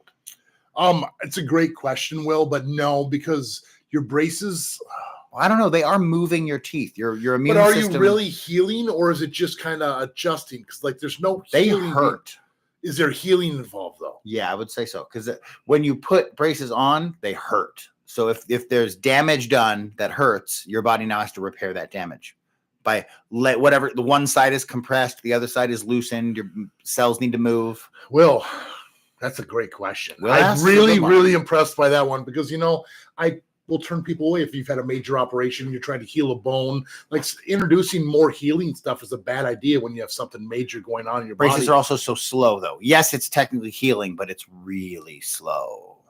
What do you guys think? Let us know in here in the comments. I really, really don't know for sure on this one. Probably not affect a lot, but maybe a little bit. Unless maybe if you already have healing issues, like your immune system isn't super strong, then something like that could be an extra straw that you don't want to mess with. But maybe not for everyone. Cool question, Will. Really asking a good question, one. Yeah. Eunice says, have you ever felt like you were treated differently or felt any prejudice because of the art on your body? I'm sure you have. 100%. So 100%. It still happens. It changes over the years. It comes with the territory. When you're as modified as I am, you have full sleeves, the large nose, like the tattoos and brandings on the face, you're going to be judged.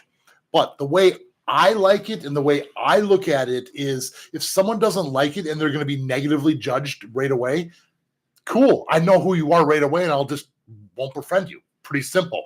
And at the same time, I've had people come up to me like, I remember 20 years ago, maybe it was even longer, this super, super old lady just kind of coming by a cane, looks up and goes, "Oh my God, you have the most beautifully adorned face I've ever seen." And I was just like, I never would have talked to this older lady, and we had a great little conversation, and she was the sweetest person. So I get to meet great people. I'm remembered. I try to treat people properly. But again, it also tells me who I need to avoid. There's an interesting point you make there that yes, there are negatives that come from it, but you also gain positives. You get those cool conversations with strangers. You get compliments that you wouldn't get otherwise. Absolutely. So maybe that's the balance. Maybe some negative some bad comes with the good. It's kind of. I say the good outweighs the bad. Now, if I was a jerk all the time and I'm going to restaurants and I'm not tipping well and I'm like being mean to people, people are going to remember me. I stand out in a crowd.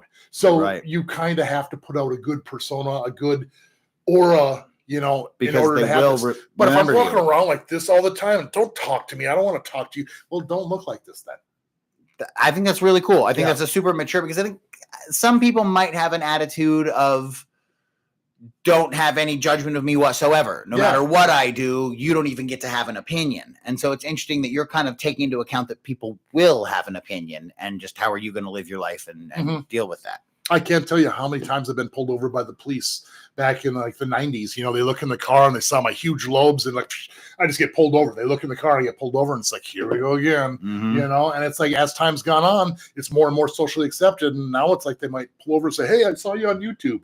which There you hasn't go. happened, but God, that would scare the crap out of me. Now all the cops watching Yeah. are looking for you. Don't do it, please. It's like, no, for real. I'll pee. I'll pee. Don't do it. Lady Lioness says, Kelsey, your bat tattoo is very beautiful. Sophie, theoretically, would you be able to start with a hoop if you used a curved needle? I believe we're talking about like a doth or a rook. Is there a such thing as a curvy needle? There is a curvy needle. I need to grab markers here. Excuse me 1 second. It's all right. I had the camera in the wrong place. We all just watched you turn around. Incredibly unprofessional. Totally unprofessional. All right. So the thing about a curved needle is we curve the needles to get access to them, like if a doth or a rook, because you need the needle to come back out so you don't distort the tissue. Now the needles, when they're curved, that's actually a pretty good one. I'm pretty happy with that. Okay. Now when you're looking at this needle, the part that is from here to here is pretty darn straight. And that's generally the thickness of your piercing. So even though the needle's curved, we're still putting a straight hole through the piercing because the bevel of the needle up here is not curved. It generally starts a little bit below. If you curve that bevel of the needle, it's going to curve in right away and you lose all control. All bevel theories, like, ugh, it would be a nightmare. So the piercing is still done straight, even though it is a curved needle. So it doesn't actually leave a curvy hole through your Correct. body, even though it seems like it would. It's like if we were doing this piercing on the inside of the ear, like the doth, like if I pierced in this way, how do you get that needle back out? And that's why we need the curved needle. So I'm able to Just for not making the double stick. Correct. Gotcha. We have a super chat from Sammy4421. Thank We you, love you. Sammy. Thank you, Sammy. I once had a little girl look at all my mods, piercings, and tattoos and say, I want to look awesome and cool like you when I'm older. Made me smile. Absolutely. Isn't that the best? Kids are so honest and upfront and like, they'll look at you and go, why do you have that? And I'm like, well, why are you wearing those like pink, sparkly, glittery shoes? Because they look pretty, right? She's like, yeah. I'm like, I think these look pretty too. Right. So yeah, There you kids go. are great. And it's like I said, one of the advantages of having these piercings. Gavin Wood says, hey, all. It's Gavin from Oxford, England. Hello, I've Gavin. successfully stretched my left ear 8 years ago, and 7 weeks ago, I had my right lobe pierced to eventually stretch that. How long do I wait before stretching? Well, I would suggest watching my stretching videos. I believe it's just like ear stretching, but it's generally 6 to 8 weeks minimum between each stretch. First of all, heal your piercing all the way up. I would say it's good 2 to 3 months before you should start stretching, and then depends on how big you started. How big did you start with this one too? Because then you can get a little head start if you went a little bigger. But anyways, a proper stretch shouldn't hurt. I know it's been a long time since you stretched. Welcome back to that journey. Soko Lenoco says, what are the pros and cons of piercing with cannula needles? Now, cannula needle, that's the ones that they use overseas where there's like a little plastic tube over the needle, correct? Correct. I've never pierced with a cannula needle. I've only heard the concept or like the benefits of it. And we've played with them. You've played with them in real life. You've not pushed them through a never person. actually pierced someone with it. Now, the whole idea is you do the piercing and the needle's removed right away before you even try to transfer. So there's less of a risk of needle sticks and things like that when transferring the jewelry. And so the plastic tube stays in. Yeah. So you pierce and then you remove the needle, the plastic tube's on the outside of the needle, and then you're able to kind of feed it through. Now, I don't know if you can use internally threaded, but most people use externally threaded jewelry to put in the back end of the cannula needle. So I'm not a fan of it for that reason. The other part I'm really curious about, and eventually we're going to do this needle testing video, is to see if it's pierced and stretched with that plastic tube, that thin plastic tube. How much does it affect the resistance of the needle going through? The friction of the needle, the friction, size, the actual thickness of the needle is because if you're using thicker. a 14 gauge needle, you have plastic tube. It's not a 14; it's slightly bigger. Does that make a difference? I don't know, but these are the factors. If only someone would make a video. Yeah, we need to comparing get these needles. Like you We've take a been threading this micrometer. for over 2 years. We'll do it. We'll do it. We're doing it. We're in the middle. It. Honeylove has a good question. Just had my Monroe done, and I wanted to know what's the earliest I can size it down because that longer bar is rubbing and scraping on my gums. Yeah, we don't. That's no good. Generally, a couple weeks to a month is when you want to downsize it. It depends on how the outside's doing. But if it's rubbing up against your gums, put a shorter bar in there. Depends on what your piercer says too, because some piercers say a minimum of a month, some say 2 weeks. I wouldn't do it any sooner than 2 weeks, though. Evan Jubrin has a really good question. Hello from Israel. Hi. I want to pierce my lobes and get them stretched up to an 8mm max. Mm-hmm. Do I need to be pierced in the center of the lobe so it will look best? So basically, we're starting from scratch. Does a stretched hole happen exactly centered on where the piercing was, or is it going to move down with the lobe? Like where do we start for the best outcome? If you pierce at a normal size earring, like an 18 or a 16 gauge or even a 20 gauge, pierce it in the center, and as you stretch, it stretches equally all the way around. Now, if you want it to stretch in a certain direction, then you start wearing like teardrop plugs, because the areas where it's more pointy is the area where it's going to kind of loosen up and kind of travel in that direction. Not a ton, but you can work with it a little tiny bit. But if you're getting pierced normal, get in the center of the ear to match up with the other one. Aim for the center. Yeah.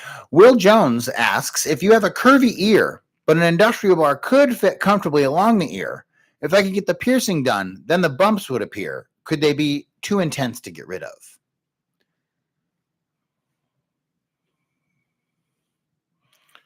I don't quite understand. See, it's a tough question to understand, but I think what we're basically saying is if you force an industrial into an ear that has to be contorted to fit it, and then there is bumps, is that ever going to work out or not? Yeah, you still can like rebend your jewelry, readjust it. If you're getting hardcore bumps and irritations, it could be the jewelry and might need to be bent a little more open or more closed, maybe need a longer bar. But most of the time you should be able to get rid of those bumps and get it to heal up.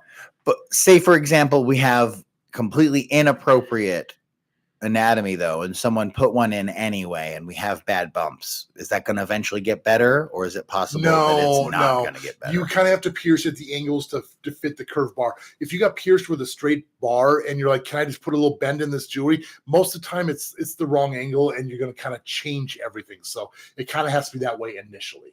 So yeah, industrials are one of the few that really has to line up pretty good, or those bumps aren't going to go away. Can we go back to that last question? Yeah. Evan. So another thing too is try to look for an old picture of your earlobe before it was stretched, so you can see the original placement. So I think with Evan, we don't even have pierced ears yet. I think with Evan, didn't they say they had one big? We want to know. That was a different question. For Evan, we have completely unpierced ears, but we're aiming for an 8mm stretch. Yeah. Do we start a little high? Do we start a little low? Do we start dead in the middle? I would do more in the middle. More in the middle there. Yep. Right in the middle, Evan. Honey Love just changed their septum at the 6-month mark. Nice. Congratulations.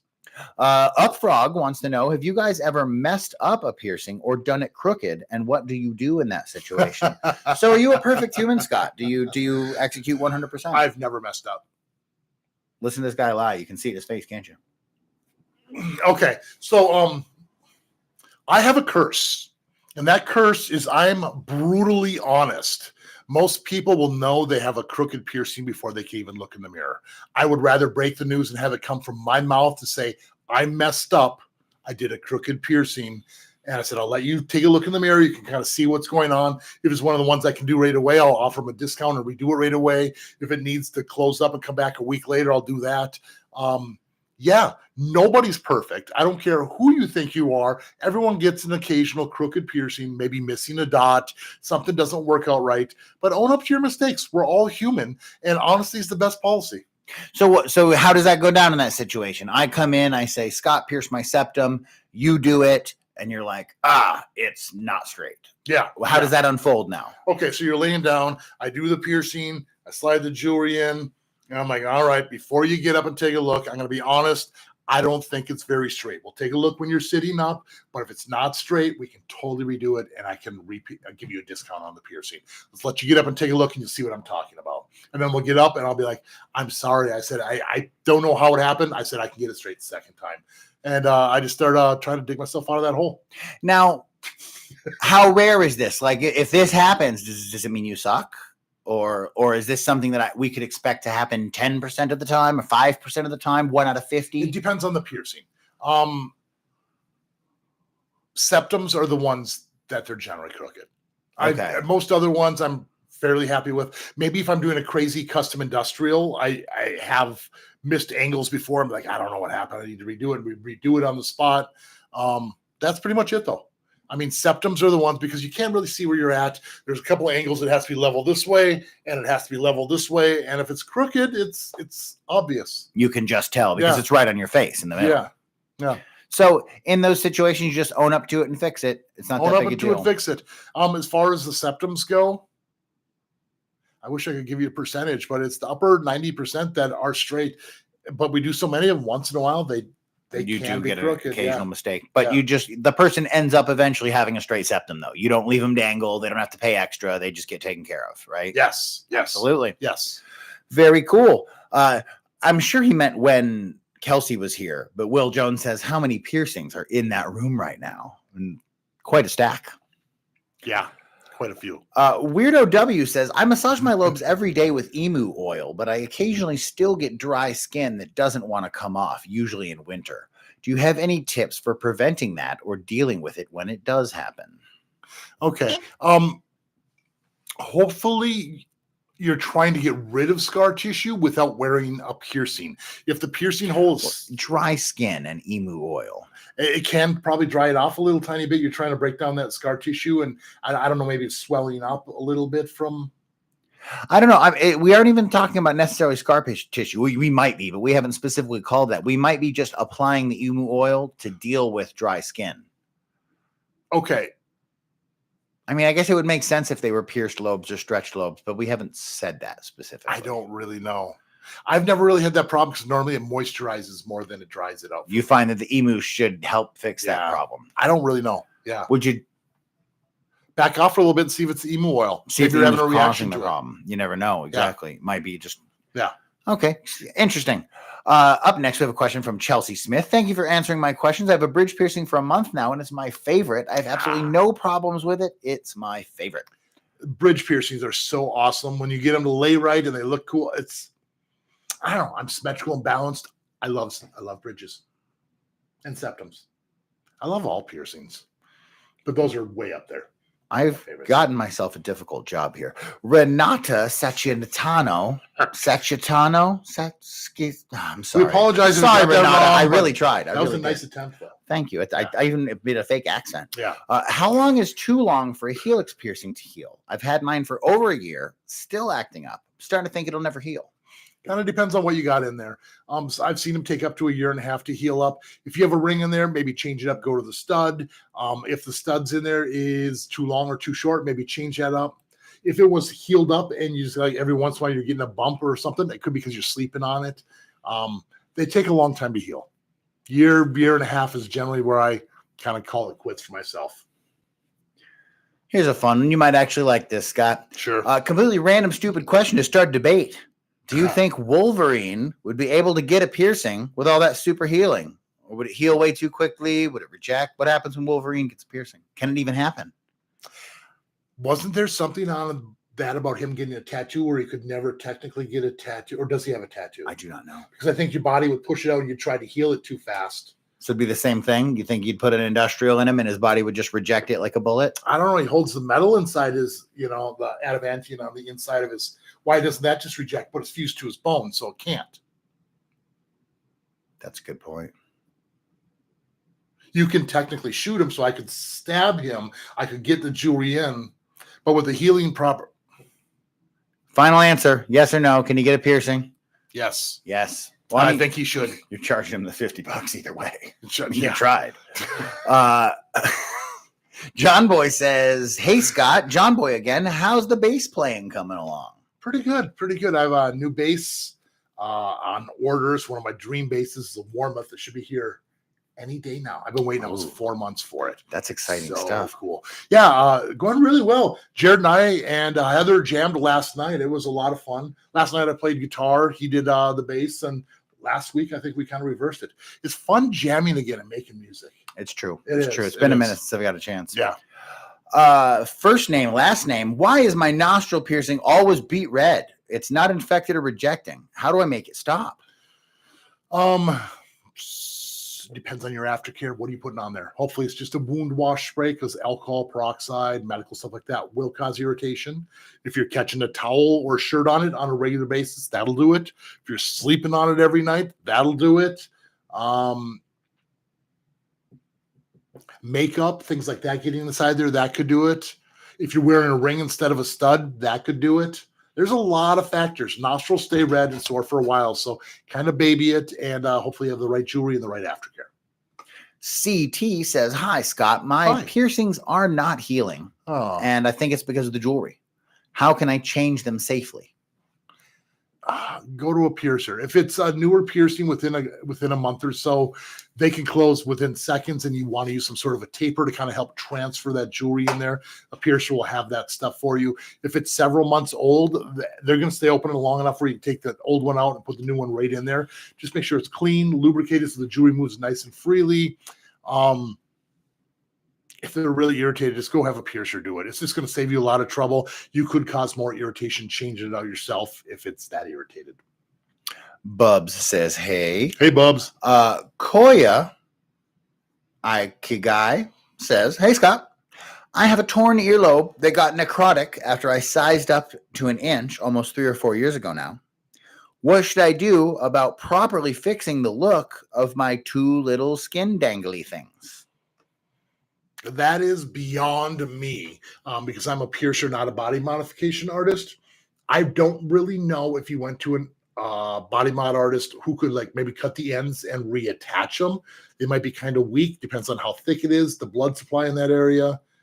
You could always pierce them on the bottom and like pierce it together where you just have the barbell kind of like an industrial, hold the two together where it looks like a plug. Or like a orbital, or like an orbital type thing, holding it back up. I've always thought about like maybe like doing a piercing up top on both sides and being able to kind of create a support thing to wear a plug to kind of like have a biomech ear. That's kind of a fun idea. But I don't really know for sure. That'd be like either a body mod artist or a plastic surgeon. If you have enough tissue to actually do things. And I seriously doubt that a plastic surgeon would be willing to do that for you. It's possible, but I doubt it. I mean, they'll do anything for money, won't they?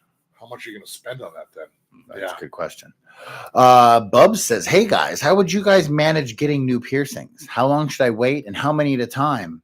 And if I have like 3 healing at once, the latest being a 2-month-old cartilage piercing, should I wait for more?"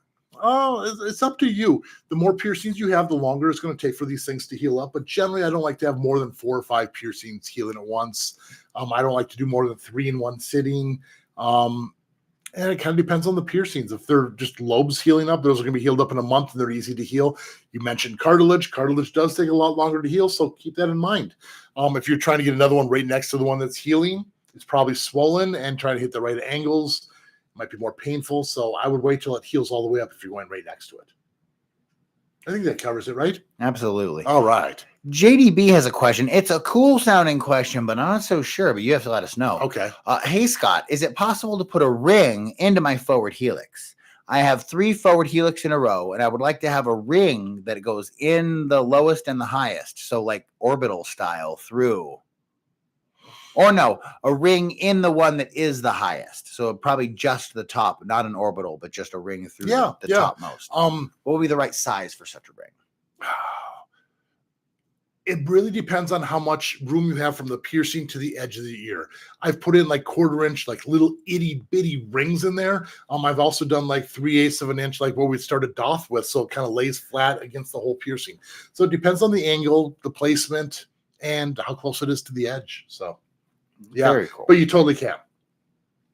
Lady Lioness with an interesting question. When you get oral piercings, is it a good idea to use plastic spoons for eating for a while so that you won't get any infection, etc.? Like not sharing silver spoons and just using disposable ones instead. Is that a concern? No, don't worry about that. I mean, like people are cooking your foods and all those spoons and utensils to cook the foods are kind of in the same position. Just wash your dishes really well and everything should be totally fine for you. Some people could even argue, that the plastic could be worse because the plastic could be secreting and kind of breaking. I don't know. It's food grade plastic, but some people are totally anti-plastic too. So just clean your utensils and you should be fine. All right. Good question, though. It's an interesting thought. You want to be as safe as possible. I still can't believe the crazy questions you guys come up with. Stuff I've never thought about, but it's like I'm impressed. That's what I'm saying. Is I'm impressed by your questions. Will Jones, in regards to someone's helix bump going away from using the hoop, I think it could be that it was irritated from getting caught and the ring stopped that, or a similar thing getting rid of infection. Mm-hmm. There's an observation there. Absolutely. It's so much easier to get a hoop caught on things, and it's like pulling crusties through. You're absolutely right, Will. Jude says, hi, I got my angel bites done on April 6th, and they're healing up well with no swelling or crusties as of a week or two ago. My piercer gave me a free bar change, but I don't want to come back too soon. So how long should Jude wait before downsizing? I mean, any time now. Generally, we say, a couple weeks to maybe about a month is when you want to downsize. I tell most people about a month for these things if it's not causing problems. So any time now should be totally fine. And it will help heal it up, because if it's too long and moving back and forth, that's an irritation. Awesome. So go get it, Jude. Yeah. It's time for that free bar. Bianca Rodriguez says, hey guys, I just got my helix pierced with a horseshoe ring, but I've heard that helix piercings should heal with a stud in. Will my healing be worse with this horseshoe? Is there a difference? Yes, it will be a lot longer healing process. Rings are going to spin and rotate, and you have a lot of fresh crusties, and you don't want those crusties pulled inside your piercing. I think you know what I'm talking about. When you have a stud in there, it doesn't move as much. You don't pull the crusties in, and the healing time is about half that time. So honestly, it might be a good idea to change it over to the stud, and then you'll be able to wear that ring way more comfortably a lot sooner. Cassio Star says, thanks for answering my strange question. The guy that pierced my septum had never done one before, so he may well have hit the snot pocket. That would be a first. That's awesome. Yeah. Love it, Cassio Star. Patient Zero says, hello, love the channel. I have a small bump on my 9-month-old nostril piercing. Mm-hmm. I have changed from the original corkscrew to a titanium, I can't even speak, to a titanium labrae stud. But it has only come and gone away. Help, please. Sure. Sometimes certain bumps, especially ones that look like blood blisters. So if it seems like it's like a blood blister, has a pocket and it pops in a way, sometimes those come back several times. I wish I understood them better, but I think it's the body trying to push something out that kind of got trapped inside there. So try not to irritate it. Continue with the wound wash spray, and that should help. Change into the titanium stud. Did they say how long ago it was or not? It's a 9-month-old piercing. 9-month-old. If you just changed, give it some time, because the nostril screws move around, and that's a little irritation. These studs stay put so much better and should work out for you.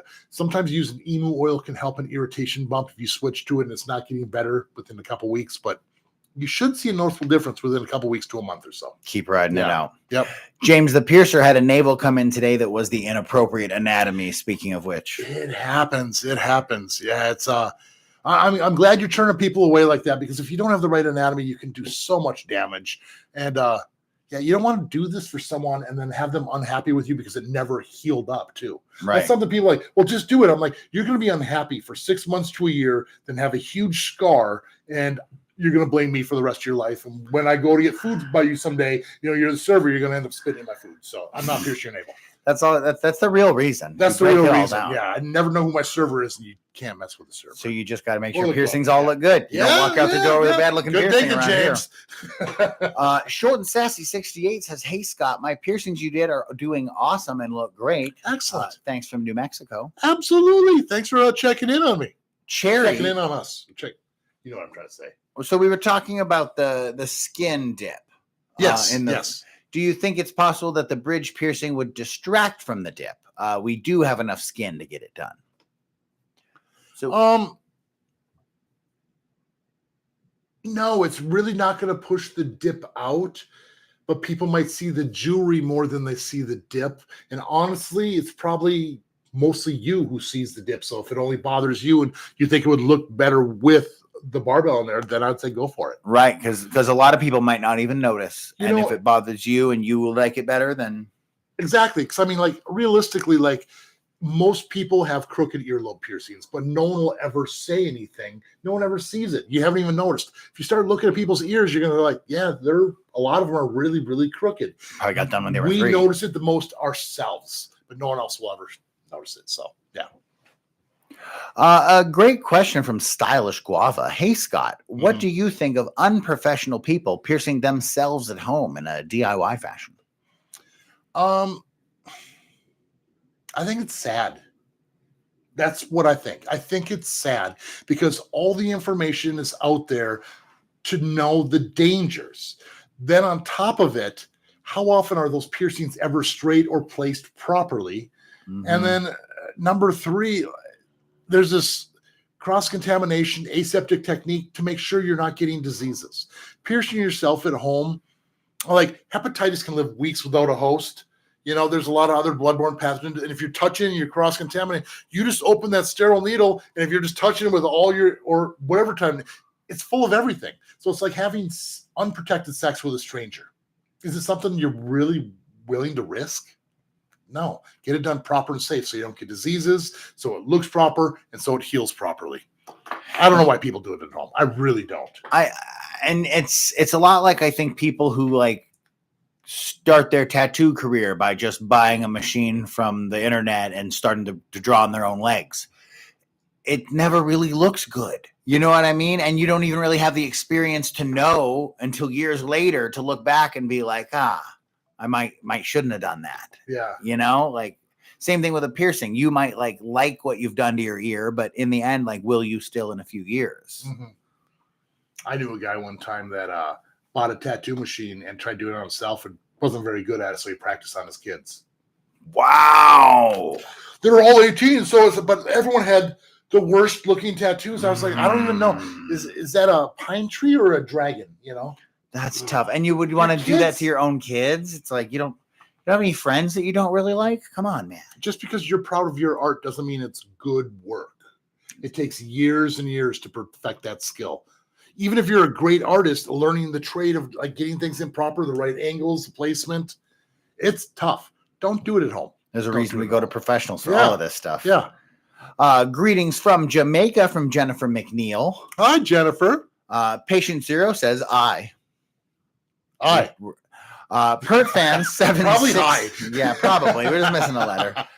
Pert fan 76028 recently got a rook pierced at 12 gauge to prepare to start stacking it. How long do you think the initial piercing will take to heal up? And you said a what? Septum? A rook. A rook. We want to stack it eventually. Ooh. That's one of the first stretched cartilage piercings I ever saw was a rook. This kid came in and he had I think it was a 4 gauge curved barbell in his rook. And I was like, you can't do that. He's like, why not? I did. And I was like, so I started stretching my tragus. But it's going to take probably 6 months minimum before you even think about stacking it. Make sure it's fully healed. Swelling's gone down. No more crusties. Could be all the way up to a year. I really don't know. Linnell Brooks says hi from Michigan. Hello. KJ Fields is planning on getting an 8 gauge initial septum sometime this month. It's our first large gauge piercing, though. Do we have any tips for going through this process? Is it going to be extra bad or? No, if you find a good qualified piercer, an 8 gauge septum isn't going to feel much different than, the 14 or a 16. I mean, it's a little tiny bit more, but if you hit the septum properly, it's still going to go super smooth and fairly easy. The only thing I would say is with a larger gauge piercing like that, it might be a good idea to get pierced with a plug or a retainer and not a circular barbell or capture bead ring. The weight will be a factor during that healing process. So having something more stationary might be more comfortable during the healing process, but the actual piercing really shouldn't be that bad if they hit the proper area. Very cool. Yeah. Like Evan Jerbin, Stylish Guava is also from Israel. So sweet. Cool. I love having an international crowd in here. It is really fun. It's really awesome. I mean, I was around before the internet happened, and now we just talk to everyone from all over the world. Kind of crazy. The long distance bill we would have right now.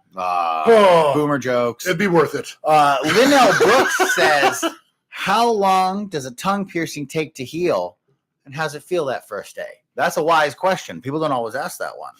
It's a really wise question. It's a rough one. The piercing is super easy. Biting your tongue hurts more than the piercing does. The first day is awkward because you got to learn how to use your tongue. That bar in there is now preventing you from moving it to pronounce certain syllables. Eating's going to be slower. So it's frustrating. Day 2, you get a little bit easier with the speaking, but now your tongue is really swollen. And that part is another factor where it's like, you're not used to your tongue being that fat. So I would say up to 5 days, maybe up to a week, expect it to be swollen and irritated. Try to use anti-inflammatories like ibuprofen, Aleve, or Advil to get the swelling down. Cold things, ice water throughout the day helps a ton. And then after 2 weeks, you downsize and everything should start feeling pretty normal again for you. But as foreign as it's going to feel that first day, eventually it's going to feel just as normal to have it in. So be patient. Woke Drums by Tessa says, I have 13 piercings that no one can see. Awesome. Very cool.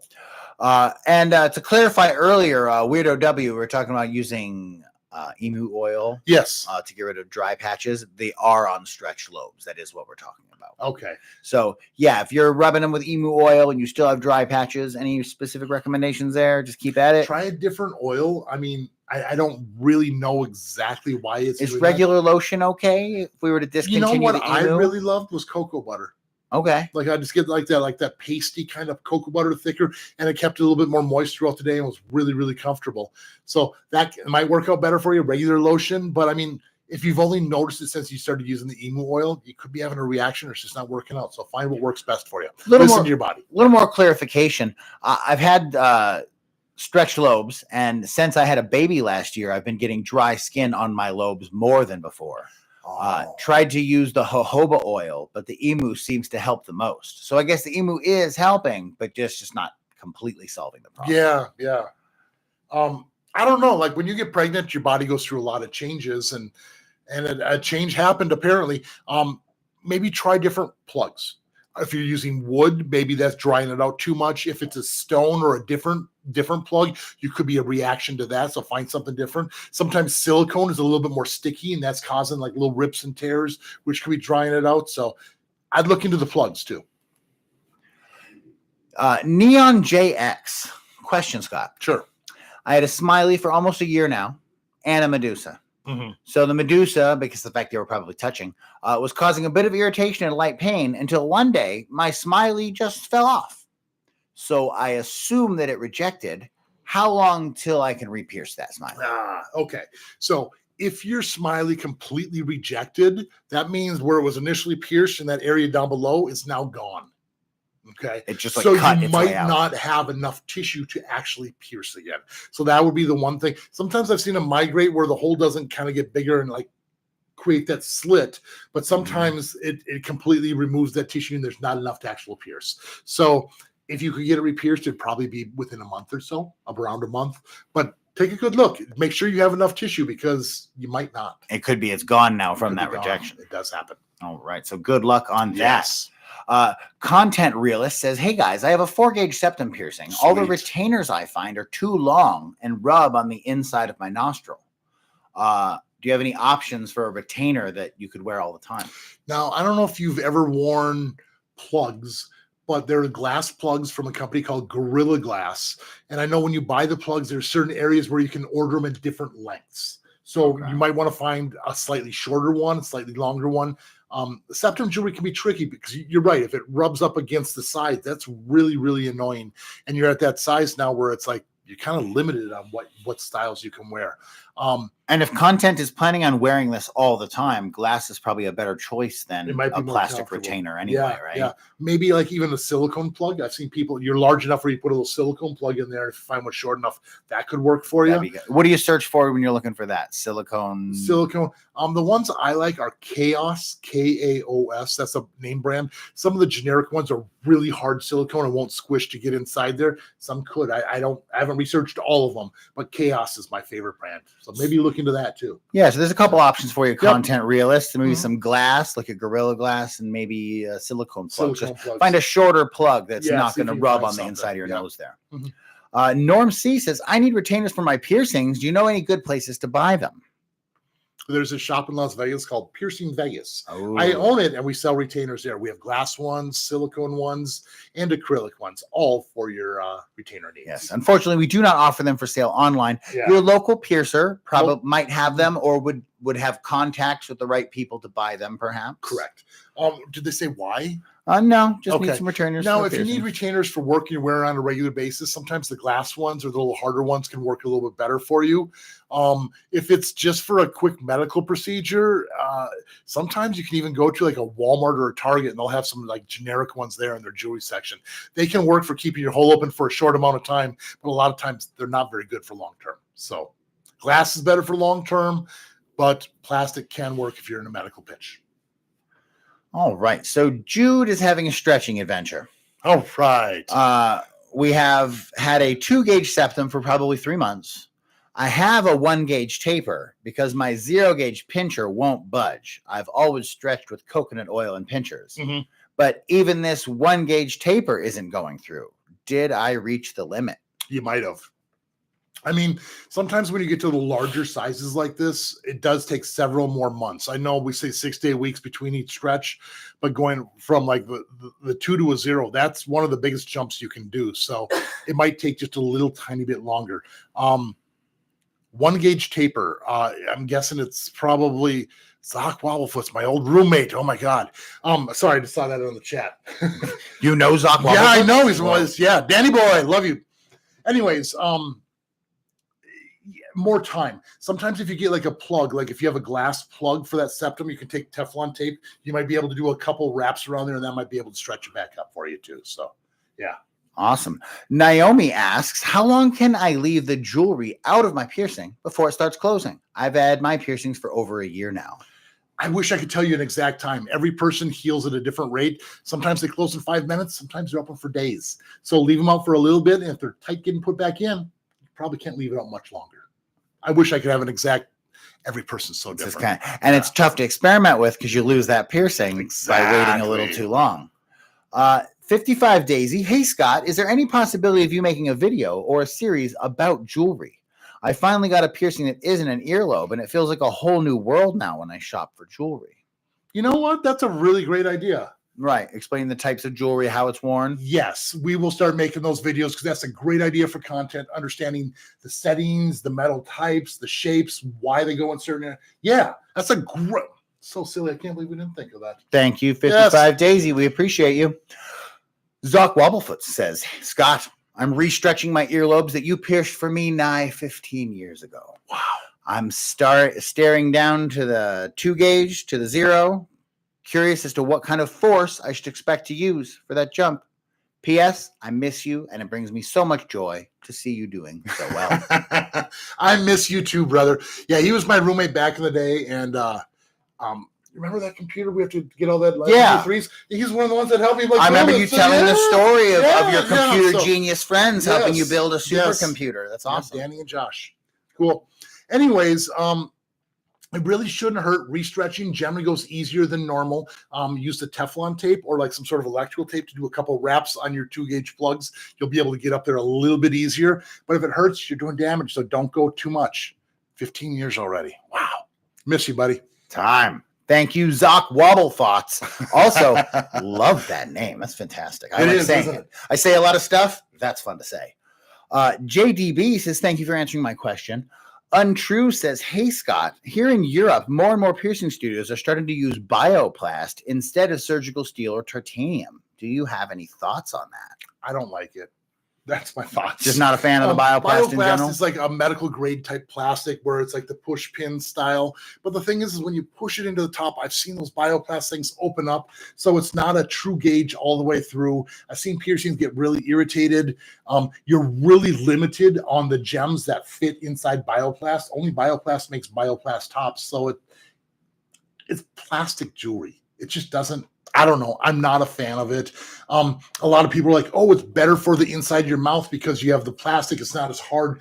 But that bioplast can do just as much damage to your gums and your teeth, so you can get the enamel erosion if you're playing with it. So it's like a false sense of security. Not a fan of it.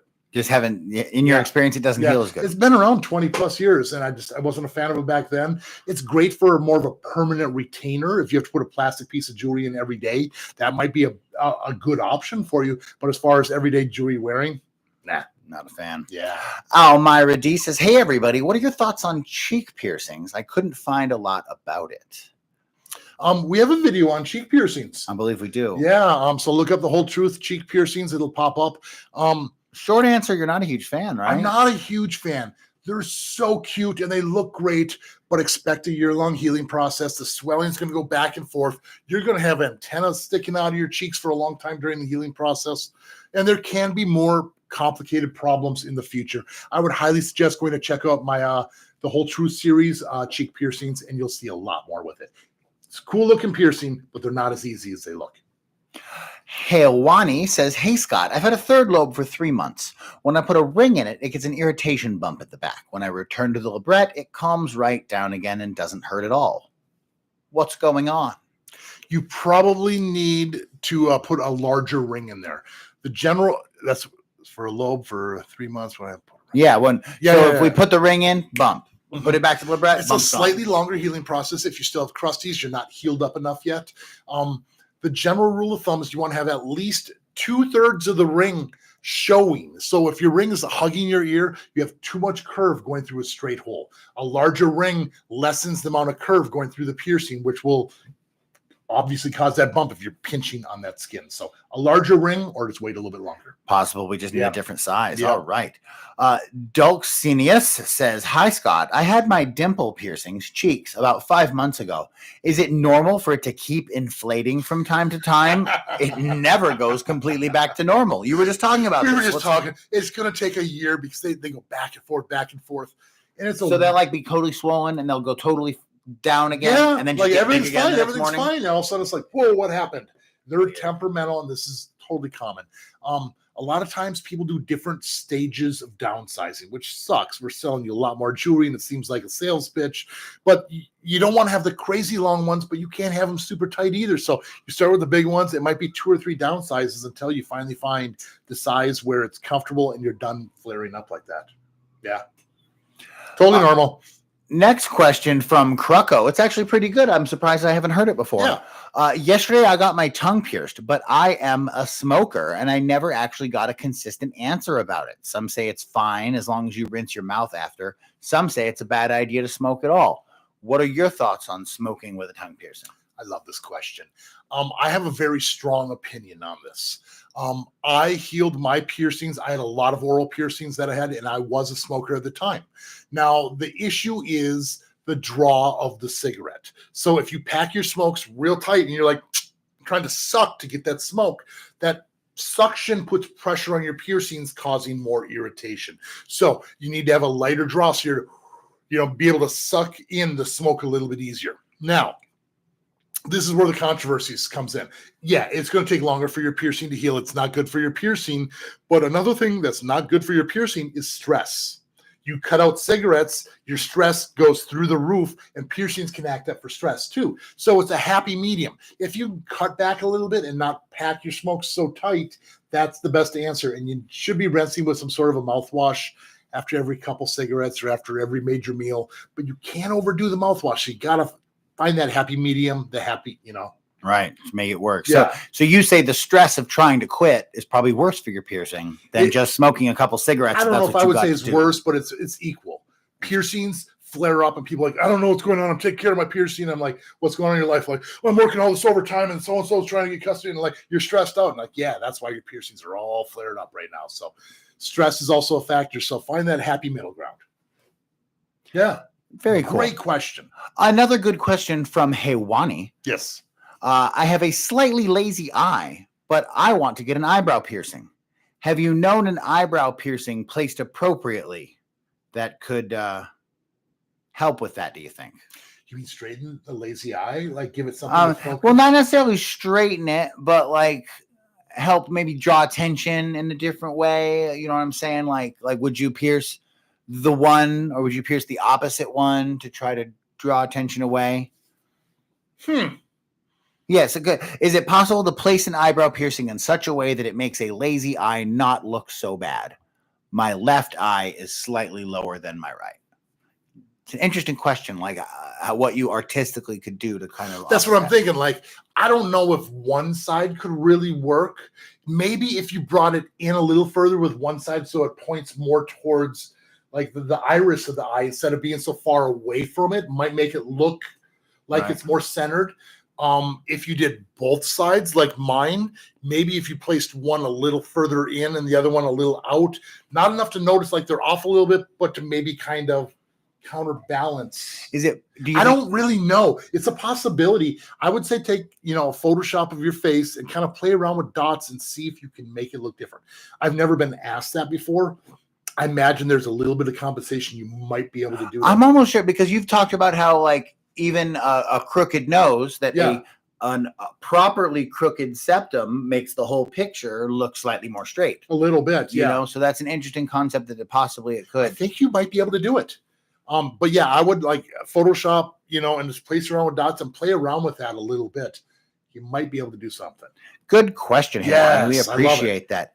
We are almost out of time, so we're going to try to get a couple more questions in before we get out of here. Thank you, everyone, for being here today. We really appreciate it. We appreciate all the questions for Kelsey when she was here. We'll let her know all the love that poured in after she was gone. Thank you all so much.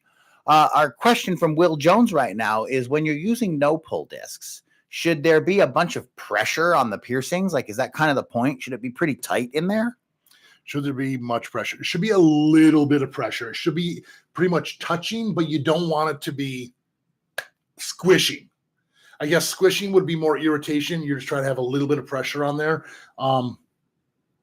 I've never worn a no-pull disc to get rid of one of my bumps, but I've used them on other people. And like I said, I just get it flush up against the tissue. And when it seems like the bar is a little bit too long, we downsize to the shorter one, and it seems to work pretty well. So yeah, snug, but not tight. All right. Couple more. Capoto says, hi, people. Scott, many years ago, back in the 90s, Sweet. I discovered I was allergic to most materials in terms of earrings. I'd love to try getting mine done again now. What material do you recommend? So from a modern standpoint, how can we avoid allergens? Okay. Titanium. That's the answer. Either there's titanium or niobium as far as body jewelry goes. Titanium is the most common that you're going to find in most shops. Titanium comes in studs or the rings. The allergy you probably have is most likely nickel. And the easiest way to tell this is find an old nickel from the 70s. If you can still find them, you kind of like hold it on the ditch of your arm here. Sorry, hold it up right here, because this area is so sensitive. You hold it for 5 minutes, you pull it away, and you have a reaction. The nickel is what you're probably allergic to. Titanium is nickel-free, and you shouldn't have any problems with that. Niobium is also nickel-free. It's a pure metal. It's on the periodical table of elements, but it's soft enough where you can't really tap it to make it into a barbell. So you can only get niobium in rings. And if you go with gold, 14 karat gold means it's only 14 parts of gold per 24 parts. So there's a whole bunch of other metals inside there. And it's actually super common for nickel to be that other part that's in gold. Especially with white gold. So some people are like, oh, gold is hypoallergenic. Like, it's the only thing I can wear. It's like, no, it's a big smorgasbord of a bunch you of never metals. know. So some gold might be perfect for you. You might grab another piece of gold and react to it just because it is, almost 50% nickel. So, and the higher carat gold, the better chance you're to not be allergic to it. But the higher carat, like once you get to 24 karat pure gold, it's so soft you can't hold a shape either. So interesting. Yeah. But titanium's the answer. Get pierced with titanium. And our last was really more of a comment than a question, Sure. But it's from Cherry. Oh my goodness, you guys are so adorable. Thank you so much for your thoughtful and genuine answers. I'm going to book an appointment for a bridge piercing soon. Awesome. Thank you, Cherry, for your thoughtful and selfless questions, helping us all learn a little something, and we appreciate that. All right. So it's come to that time, that sad time where we're winding this chat all up. So we appreciate each and every one of you, all your comments. Sorry we couldn't get to everyone. We'll be back in a couple weeks. If you haven't subscribed already, hit the subscribe button. Definitely hit that like button. And of course, keep putting holes in your body. We'll see you all in the next video.